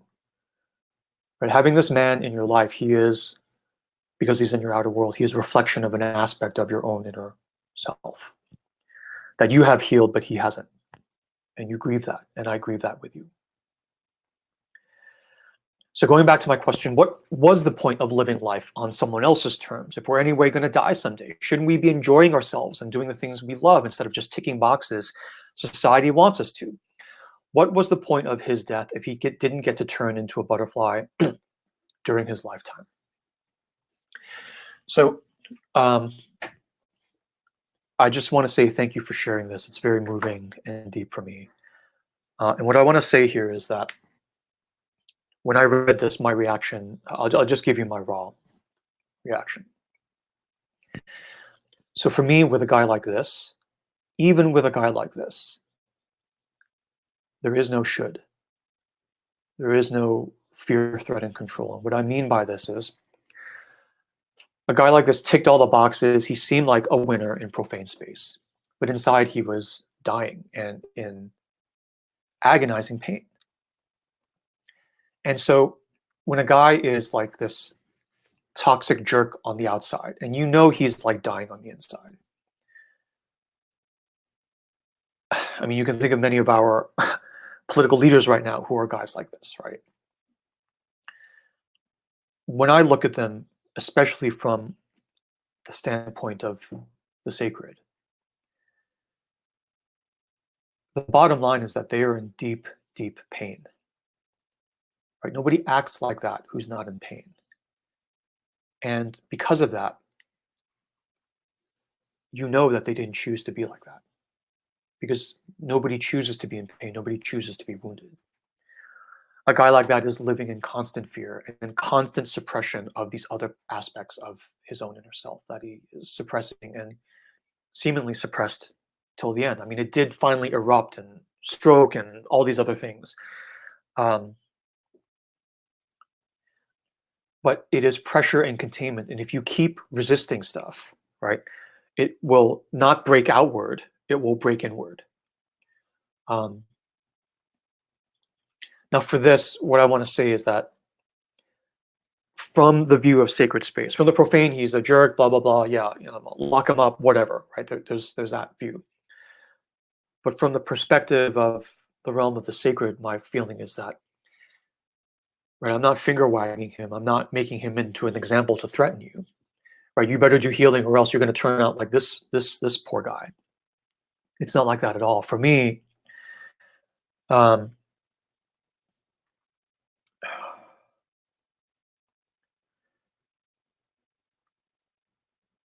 he acted this way and he lived his life out in this way because of his wounds, right? Clearly because of his wounds. Running in fear, white-knuckled to get money and prestige. And as a man, that's very important, right? I mean, the number one cardinal sin of any man in most societies is competence. You have to be competent or else we're going to discard you, right? And so I see from the perspective of the sacred, all of his actions being driven from fear, being driven from his wounds.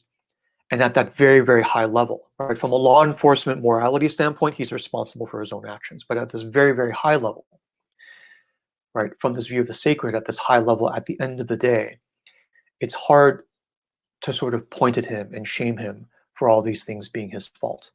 Because if he was acting out of his wounds, right, it's ultimately not really his fault. Because if they were driven by his wounds are not his fault. Because nobody asks to be wounded. Okay. Now I want to be careful. I mean, in healing programs, I have more time to sort of elaborate and defend this, right? But I'm not excusing bad behavior. I'm saying at this sacred sort of 30,000 foot level. And so for me, let me put it another way. We all know a guy like this, right? We all own a guy like this. And the thing that I would just say is that, the one sort of wisdom that this sort of yields is this idea that, and I'll talk about this more in the next question as well. You want in general to try as much as possible, if you can, right? With all your wounds raging at the same time, if you can. The general sort of rule of thumb to kind of get you out of trouble is that you want as much as possible to make your life decisions out of love and not fear.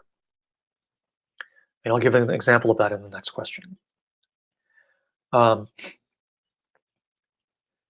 to make decisions out of love and not fear, that takes practice, a little bit of guidance and healing and training. It's not something you learn in the profane realm.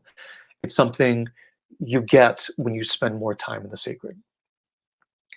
And the issue for us in our larger world is that if the modern world, right, de facto, right, ex post facto, is 99% profane, we will end up producing a lot of men and people like this. I mean, my point is, we all know guys like this. Right? Many of our political leaders are guys like this. And our political leaders are a reflection of the body politic that raised them up to that position. And my point in saying all of this is not to shame them, right? But to say that this is the kind of person, man or woman, that we are producing with our current percentage split of profane and sacred. In other words, when a guy like this appears and is produced by our world, our society, we all own him. Right? We all own a guy like this from the perspective of the profane, of the sacred. Right? From the profane, he's a jerk, lock him up, ostracize him, shame him, whatever. But from the perspective of the sacred, it's like if we're not spending time in the sacred and we don't have these tools to sort of help guide the development and initiation of our men and women, they're going to turn out like this, where all they care about is the profane, because that's all they know. No one's ever pulled them aside to say, look, there are two modes, and I mean, you get to choose, but there are two modes. To put another way, if you put me in his same shoes, right? I'm like the healer and expert and whatever, right? If you put me in his same shoes, same family, same upbringing, same societal influences, that same, that same whole fighter jet that he was flying, right? With the same influences, same threats from his parents, from his dad. If you put me in that same fighter jet with all the missiles exploding around me and one engine out, right, and me blindfolded, I don't know that I would have done any better than he did. Okay. I would do no better. So if you do happen to have the vision, to have the blessing of seeing healing, and to change your life and to get on this other track in this 99% profane world, I mean, that's a blessing. In other words, it's not that he's the idiot. He's the benchmark standard issue product of our 99% profane world. So it's not that he's the idiot, it's that you're the Olympian. Right? The Olympian gold medalist doesn't come and laugh and shame and laugh at me because I can't run as fast as her. I mean, she could if she wanted, because I'm a horrible runner, right? But she doesn't shame me because she knows I'm the poor slob that's more normal. She knows that she is extraordinary, right? And you are too, right? For you to do what you have done in terms of your healing, your transformation, is extraordinary. So I would say, absolutely enjoy your blessing. I grieve him with you. And then for yourself, enjoy your blessing, enjoy your transformation. And then you can see about your bliss going forward and make sure that it is fulfilled to the best of your ability. Again, if you want to, right? You don't have to fulfill your bliss, only if you want to, and it feels good. And as for him, my only feeling is that, as with in the last session, we talked about this concept of the golden thread, right? Where even if you break the golden thread any given morning, the next morning you'll get another golden thread. I mean, my only feeling for him is that if you get another golden thread every morning, then why not in every life then too, right? I don't know that he won't, come again and get another opportunity at grasping the golden thread. I don't know either way. I don't know how these things work, but I do hold that hope out for him, and I do wish that for him. Right? So I grieve him, and I, wish him this blessing that he will get another golden thread, and have his transformation eventually. Okay. So those are my thoughts, and thank you for sharing that question.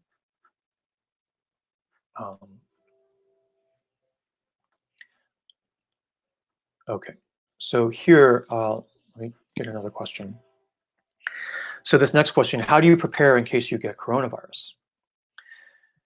Hey, Artie, I don't want to ask this question, but I know I must not fear asking it. How do you prepare in case you get the coronavirus? There's a chance you get over it in a few days at home resting. And there's a chance you can end up hospitalized and dying and not making it. How do you keep calm? How do you keep level? Do you surrender or do you fight with all you've got? So, first of all, I want to say thank you for asking this very brave question. Thank you.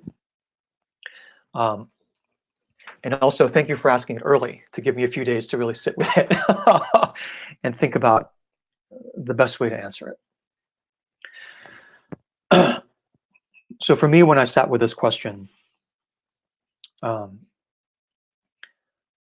yes, there is a chance we could die. Any of us, you could die, I could die. And as an aside, I'll just say that it's a little bit hard for me to answer this question because I don't have a fear of death in the same way that typical people have it, and that tends to color my view of things. Without getting into it, I had a kind of shattering experience in meditation when I was 33. I'm 48 now, so that was probably 15, 16 years ago. Without getting into it, I don't really have words to describe that experience, but in short, as a result of that experience, my fear of death was, let's just say, greatly diminished. And the things I've experienced since then in my life, following my bliss and doing all this stuff, have only increased my comfort and good feeling about the realm of life here now as we are, and then in the realm of life after we die. And so I want to preface by saying what I just said, because this feeling and this comfort that I have is not something that I can just tell you, right? It's not an intellectual information transfer. It's not like if you read my data, you're like, oh, okay. It is kind of an intuitive knowing, something that you just feel over time in your bones from just soaking in it. Right? When you live in a certain society, if I lived in Paris for a year, there would be certain things that I would just do absentmindedly, that I would just know that I would be comfortable with.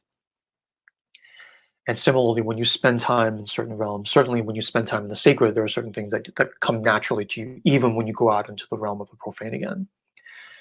And then similarly for this, which I really don't even have words for.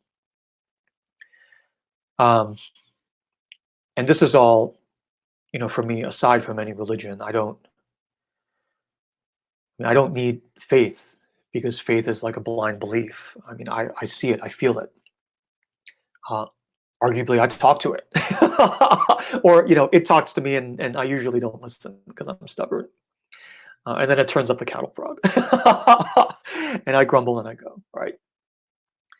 So, in terms of fear of death, which is basically what, to me, this question boils down to, let's just break it down, right? So for me, there are typically three components of the fear of death.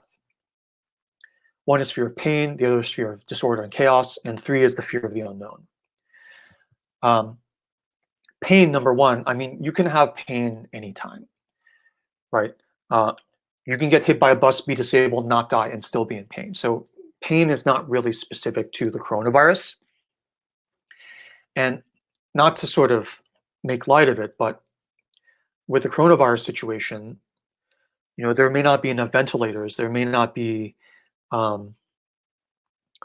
enough masks, or there's no treatment, there's no vaccine.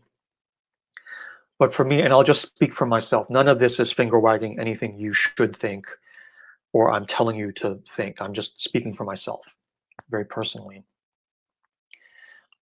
I mean, I'm just like, if I do go down and and I'm not able to have a ventilator, pain is not an issue, because it's the Western medical system, and it's taxed in terms of beds and ventilators and stuff, but it's not taxed in terms of like narcotics and morphine, right? There's plenty of comfort care capacity to make sure that whatever I experience is, the pain is basically well managed. I'm not going to be like, dying over the course of a week on a battlefield.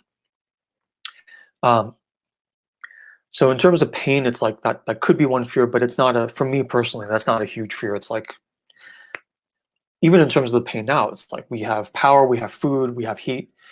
Um, we're sheltered, but we're not. This is hardly the worst it could be. Um, and as with like past sort of outbreaks of things like Ebola, we know that there are worse viruses that could have hit as well. Um, so I'm not saying, oh, it's fine. It's not fine, right? But in terms of pain, it's like, okay, on a scale of the possible ratings of pain, um, it's not, there's not too much fear for me in that regard. The second is disorder and chaos, right? So chaos in terms of like, if I die, who will raise my kids? For me, it's like my bliss work. There's all this stuff I still have to do. I worry about the pain of my loved ones missing me, not having a dad to guide them. And so there are things you can do to provide for this, right? My daughter is 19, she's an adult already, but my son is 13. And the blessing that I have personally is that I have, he is of that age. So about a year ago, I did initiate him privately, one-on-one, into a state of manhood. And I feel very blessed to have been able to be alive, to be able to do that. For the men out there, I'll just say it's such a blessing as a man to be able to initiate your son. I just don't have words for the feeling of completion and contentment that gives me. And so there are, I mean, chaos is more in the profane world. People will miss me, like, do I have a life insurance policy? So that's all manageable as well. And the third is the unknown. And this speaks to what I was talking about earlier. And for me, I mean, each person has to come to their own feeling and private knowing of what they intuit to happen, after this transformation of death. So I can't tell you, I can't convince you of anything, and it's not. I have no desire to convince you. But I will just say this: to the extent that you trust me, um, as a guy, and I'm not like I have no incentive to lie to you. I will just tell you. I will just tell you. Long story short, don't worry, everything's going to be okay. Long story short, I mean, I don't have time to get into it. Don't worry, everything's going to be okay. And I have no stake in whether you died quietly and contentedly or go screaming in fear, grabbing onto the radiator as like, the god of death takes you away, right? So I mean, you're not paying me. You're not going to ask for a refund, or there's no profane incentive for me to convince you that everything's going to be okay. At the profane level, it makes no difference to me if you were to die. I mean, eventually you will die, right? We will all die. So, in the face of that it really makes no difference to me. I'll just tell you, don't worry, everything's going to be okay. And so, if you were to sort of subscribe to those three perspectives, right? Chaos is manageable, pain's actually not as bad as it could be. And now just trust me, everything's going to be okay. You would be able to move into a different zone of thinking about fear and risk of death. Okay. So for me, you'd be like, oh, so Artie, you apparently don't fear death. So why do you still wash your hands? Why do you still gargle, right? Why do you still stay alive? And because I do, I am careful. I'm sheltering. I'm like, it's not just this altruistic, I want to take care of other people who might get it. It's like, I don't know, I could get it and I could be on a ventilator tomorrow, right? So we don't know. So I'm not sort of afraid as much of death in the traditional way. And yet I'm still washing my hands and taking care and doing all the stuff. Why is that? And for me, this echoes back to something I said earlier. And this is where I want to talk about it, is that I'm staying alive and I have the desire to stay alive and I will fight to stay alive, not out of fear of death, but out of love for life. Right? I mean, I desire to stay here longer. I have work to do. I have bliss stuff to do. I have a family. I have a son. I have a daughter. And I have all of you being here with you, supporting you.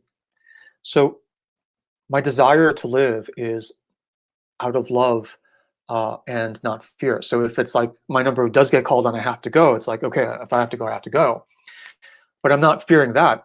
I'm staying because I love it here. I love being with all of you, right? I'm having a great time. I'm like feeling the nourishment of sacred space, and frankly, you don't know what it's going to be like over there, right?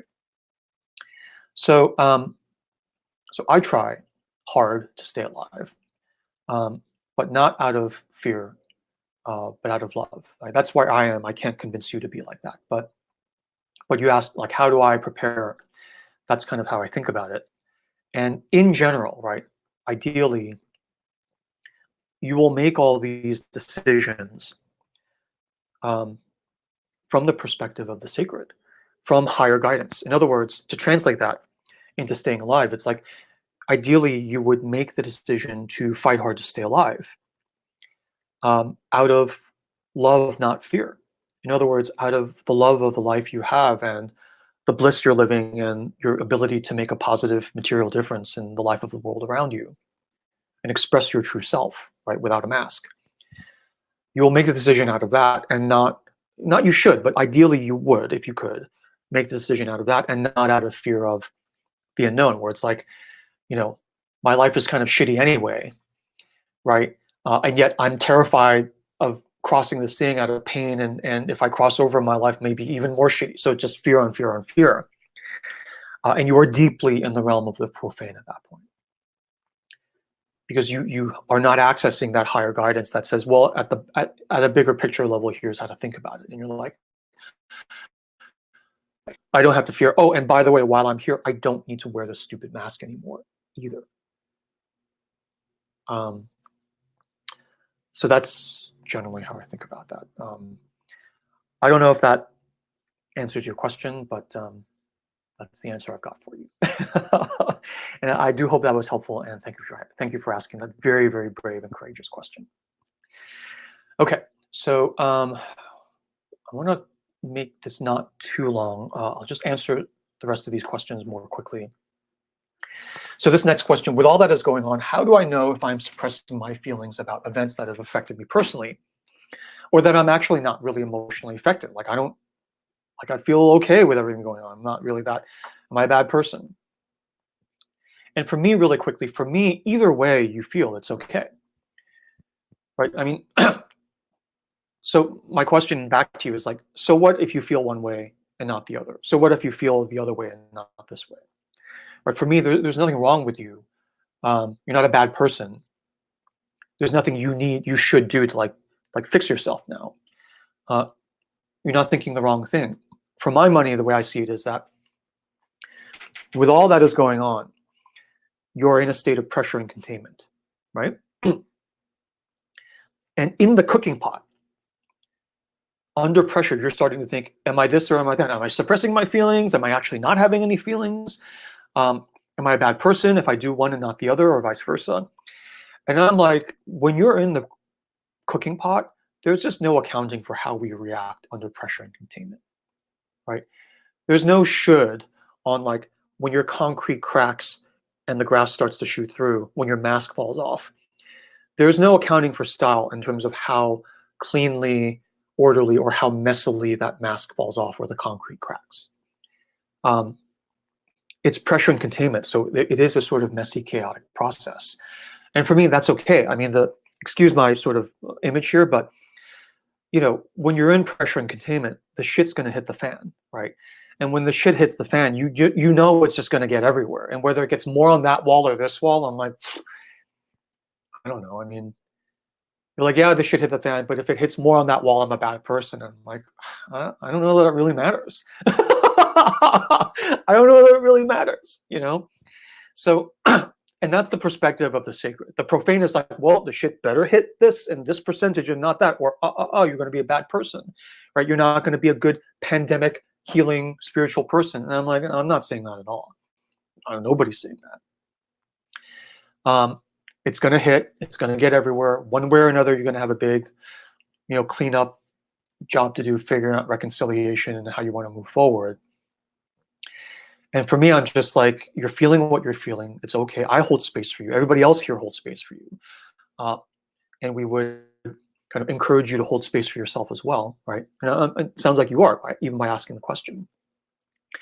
So the next step would just be to let it unfold and let it settle out, however it settles out, and we'll kind of see where we are from there. That's my feeling. Okay, and thank you for asking the question. So this next question is kind of similar. So while working with sacred space and surrendering, how do I take care that I'm not avoiding tackling emotionally and spiritually difficult issues, which need hard work? You feel the tone there? This is like, and how do I take care that I'm not too hard on myself? I better not be too hard on myself, but I better trust in the sacred realm or else. I'm totally making fun of you. I'm like this too, okay? I'm asking that question because I find it hard to listen in the right way or the right voice. This is your inner bully, like basically picking up the whip and saying, now that we're going to do this healing sacred space thing, we better fucking do it in the right way or else. And I'm like, let's put the whip down. We're in sacred space. No fear, no control, no threat. There is no right way. There is no right voice. Okay. So sometimes I hear something, right? This intuition. And I start to dispute it because in my past, I've often had it that I trusted this voice and it ended in harm. Okay, this is a very interesting point here that I want to sort of spend time on. So there's two things I want to. The first is just the tone of everything you're asking is like kind of self-threatening, controlling, et cetera, et cetera. So I just observe that and I'm like, that's okay. You're not doing anything wrong. But I'm saying that is one way of asking these questions. And there's another way of asking the questions that you can try if you want. That is not as threatening, right? It's like there's no right way. I mean, if you are avoiding tackling emotionally and spiritually difficult issues and avoiding hard work, so what? So what? Are you not allowed to take a break? Do you have to like improve yourself every single moment? Are you not allowed to watch like a little Netflix or go out and have a cigarette if you still haven't kicked your smoking habit? I know it's lungs and it's coronavirus, but it's like you're stressed and you need a cigarette, so sue me, right? So there's that. So I'm like, my suggestion, my alternative idea brainstorm would be to, see that whip above you and be like, okay, can we? That's still in profane space, and if we really go on into sacred space, we're going to say all of this is okay. Right, so I'm avoiding doing like deep spiritual work during the pandemic. So what? Right? Like, well, what are you going to do? Unleash a deadly virus on? Oh, sorry, you already did that. What else are you going to do to me? Right? I'm just a human. Okay. So that's my kind of pushback on that bully side of you. And we love the bully. We love the bully, and and I want to prove that and demonstrate that by this next part.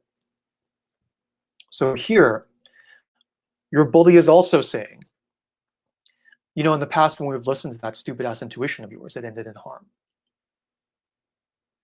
So when the bully is saying all this, you better do all this hard work, and you better not totally give intuition because it will end in harm. This bully is harsh. This bully is coming from the realm of the profane, and this bully loves you. It is wielding the whip out of love. It's not self-sabotage. It's not malicious. Its intent is because it wants to protect you. It loves you. That's why it's whipping you. Right? And when we do the healing program, we explain all the different, like ways to sort of talk the bully down, and we'll like figure it out. Let's like have a latte and sort of come up with like a different way. But the ideal, and I'll just give it to you here, is to still provide the protection just without all the whipping. Okay. So in other words, we're not suppressing the bully. We're not firing the bully. We're not shaming the bully. We love the bully. Thank you very much for your protection. We would just like for you to provide your protective services without as much shaming and whipping. And you don't know how to do that. I don't know how to do that, but let's just get together and just figure it out through trial and error. Right. So for this intuition thing, for me, this voice that disputes the voice you hear, to say, no, if we do that, we're going to be humiliated. Right? We're going to be like shamed if we go in that direction in our life. That voice that opposes your intuition, that's your intuition too. And it's valid. And it loves you. In my experience, when we meet with harm and we do something that ends up like having egg on our face and we're humiliated or whatever. It's because perhaps we said, screw this, and we stuffed down the protective voice and just went whole hog with our like golden flower child intuition and went forward with no protection. And it ended in emotional harm or whatever harm to us. We want intuition and vision. And we want protection. We want both. And the question is just the coordination of the two. Right? We don't want one to stuff down the other. When we stuff one down, we're living a purely profane life. We're totally protected and we are soulless. Right? That's the kind of life when I talk to people that going after their bliss, it's like, if you're all about protection and 100% like security and risk-free, and you don't do the things you were meant to do, that you feel in your intuition, this voice inside you that you were meant to do, you could live to 120 years old, healthy and hale, and still feel like you only lived half a life, right? In the other direction, if you're like, woohoo, I'm gonna like run off and join the circus, I'm gonna be this spiritual flower child with no protection, you will quickly drive yourself off a cliff into the ditch.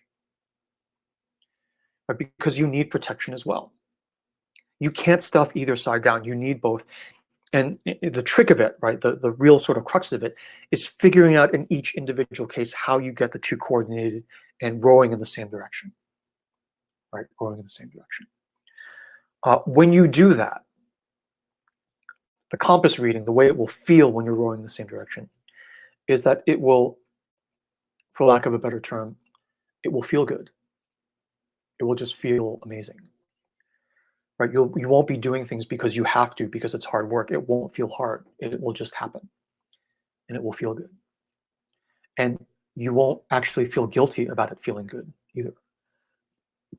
After a couple of cycles of healing into bliss and then healing it, because it is this two-piston kind of thing that propels you through your life, you would get to that point.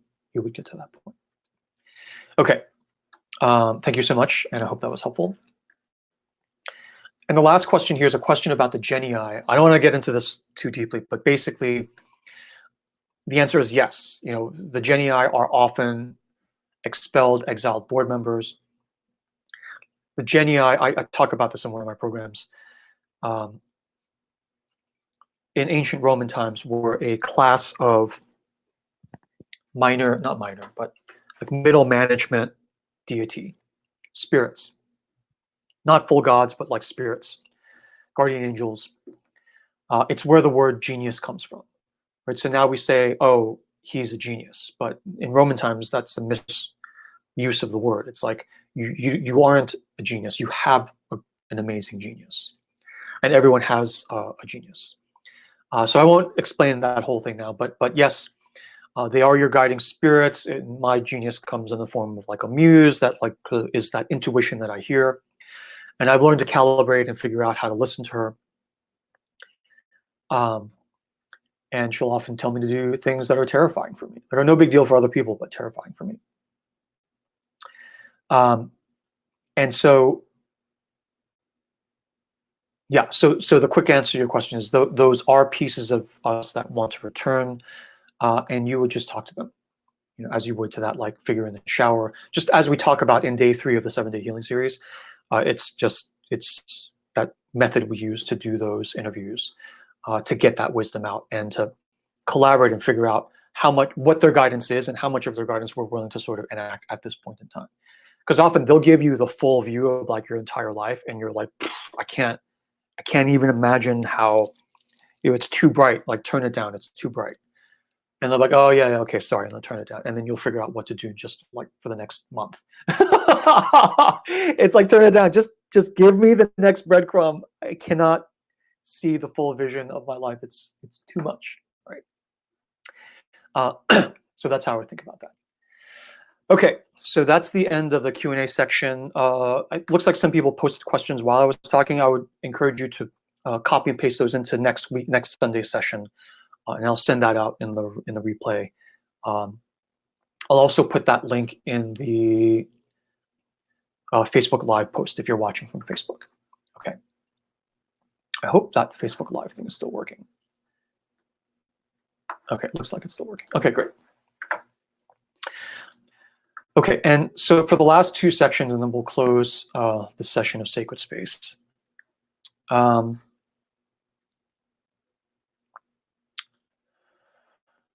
I would like to suggest an exercise for us all to try in the next week before the next session, and then we'll have a poem.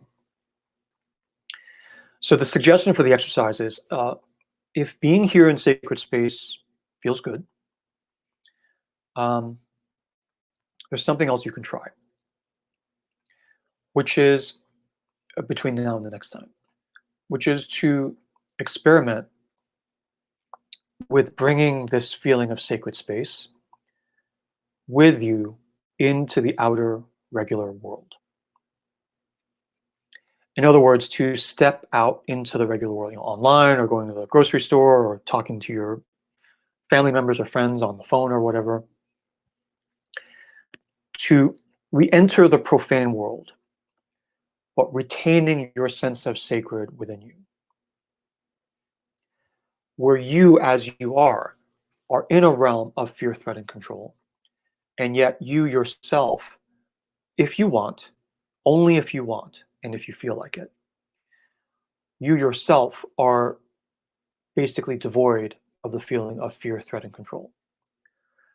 Where you walk into the world of fear, threat, and control as its contrast opposite, as a person in a state of love, right? The opposite of fear, threat, and control: love, nurturing, and surrender. And surrender.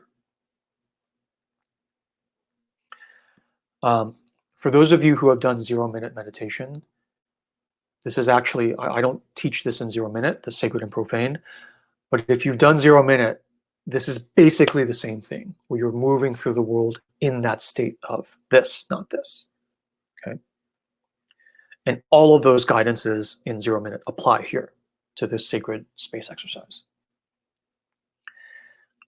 And so the fun experiment is to, as you move through in a state of the sacred, even though you're in the realm of the profane, to kind of just do this, because look, you're in control. You can snap back into the profane in a nanosecond, right? If someone cuts you off in the car, you can still roll down the window, give them the finger, and yell at them, right?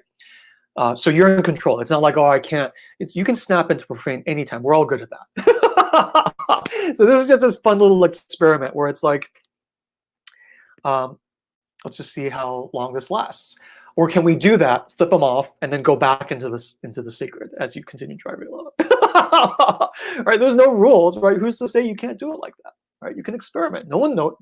I'm not going to know what you do. Nobody's going to know what you do. And if you're in a state of the sacred for like 10 minutes throughout the day, that's a great 10 minutes. Even if it's spread out in 1-minute chunks, that's a great 10 minutes that you've contributed to the profane world. You've moved, the center of gravity of the world a little bit more toward the sacred. So just experiment. See where you can still be in the sacred and actually still get all your stuff down. And where you can't flip into the sacred and like crack skulls and take names and do whatever you need to do. But where you don't have to be in the profane, threatening yourself with fear, threat, and control, and you can stay in the sacred. I mean, you don't have to. There's no threat. But you could try it and see if you like it. So for instance, can you do the dishes while you're in the state of the sacred? And specifically, can I do the dishes without being in a feeling of fear, threat, and control? I better do these dishes. I better do a really good job getting these dishes clean. As opposed to like you're doing the dishes and we all do it's like they're doing them themselves. Because it's all muscle memory. Can you remain in the sacred while taking a walk? Doing a work call? Maybe. Reading the news? Maybe a little bit harder. Right? Talking to your mother-in-law on the phone? Oh, forget it. I need to be back in the profane. Just kidding, right?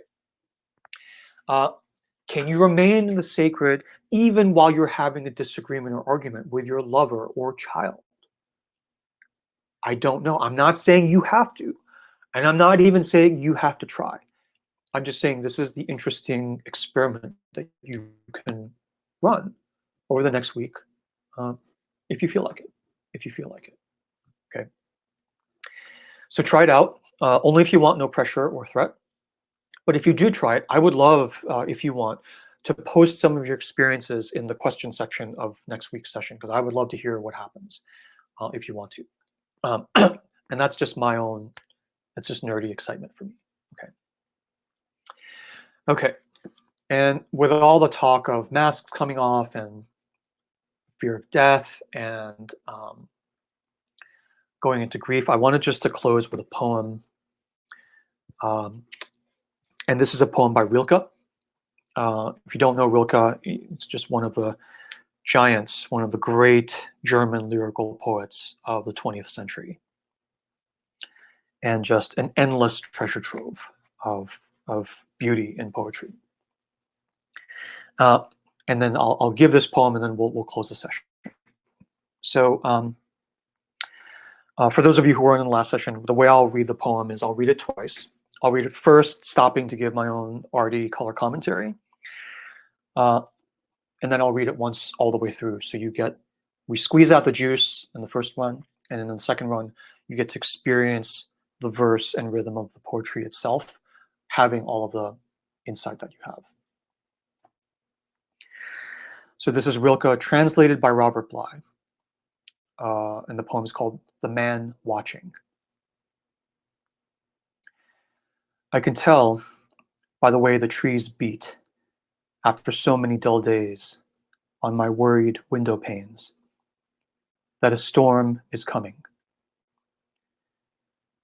And I hear the far-off fields say things. I can't bear without a friend. I can't love without a sister. What if I lose my friend? What if I lose my sister? What if I lose any of the things? The storm, the shifter of shapes, drives on across the woods and across time. The world looks as if it had no age. A landscape, like a line in the psalm book, is seriousness and weight and eternity. And when I read that verse, I think of all the photos we've all seen in the past couple of weeks of all these landmarks and previously busy, areas, town squares, Times Square, that are empty now and have their own kind of haunting beauty. And the world looks as if it had no age. The landscape, like a line in the psalm book, is seriousness and weight and eternity. What we choose to fight is so tiny. In other words, what we choose to fight for is so tiny. What fights with us is so great. If only we would let ourselves be dominated as things do by some immense storm, we would become strong too, and not need names. The idea of not needing names is not needing prestige, not needing to tick all the boxes and wearing the mask. And names are also things that divide us. Right? It's because there's more than one human on the world that we need names, that I need me to be Artie and you to be Chris or John or Sherry. If there were only one human, right, we wouldn't need a name because I wouldn't need to distinguish me from anything else. So that divisiveness, that separation, and also that need for masking names. If we would only let ourselves be dominated as things do by some immense storm, we would become strong too and not need names. When we win, it's with small things, and the triumph itself makes us small. What is extraordinary and eternal does not want to be by us. I mean the angel, and here he's talking about the higher forces, divinity. I mean the angel who appeared to the wrestlers of the Old Testament, when the wrestlers' sinews grew long like metal strings under the strain of the wrestling. The sinews grew long, stretched like metal strings. He, the angel, felt them under his fingers like chords of deep music. Whoever was beaten by this angel, who often simply declined the fight.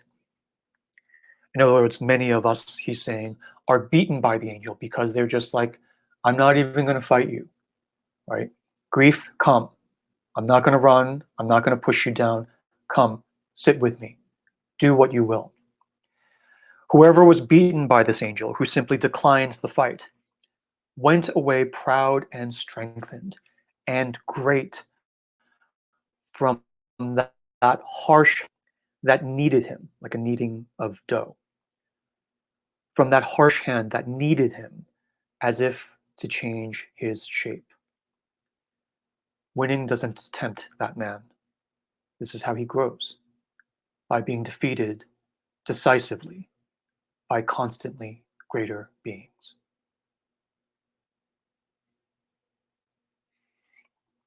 That's it. Okay, so I'll read that once more with no breaks, and then we'll close.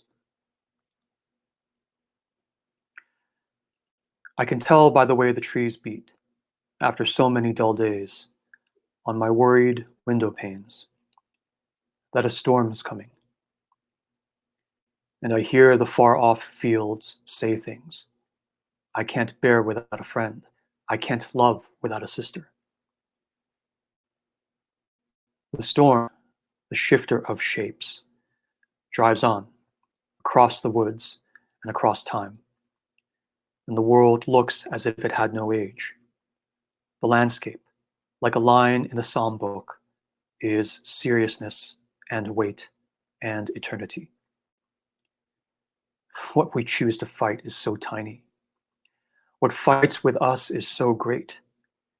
If only we would let ourselves be dominated, as things do by some immense storm, we would become strong too, and not need names.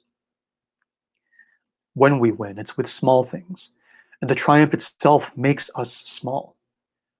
What is extraordinary and eternal does not want to be bent by us. I mean, the angel who appeared to the wrestlers of the Old Testament, when the wrestlers' sinews grew long like metal strings. He felt them under his fingers like chords of deep music.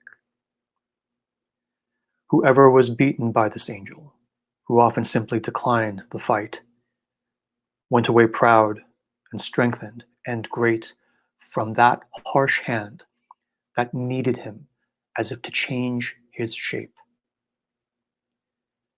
Winning does not tempt that man. This is how he grows, by being defeated decisively by constantly greater beings.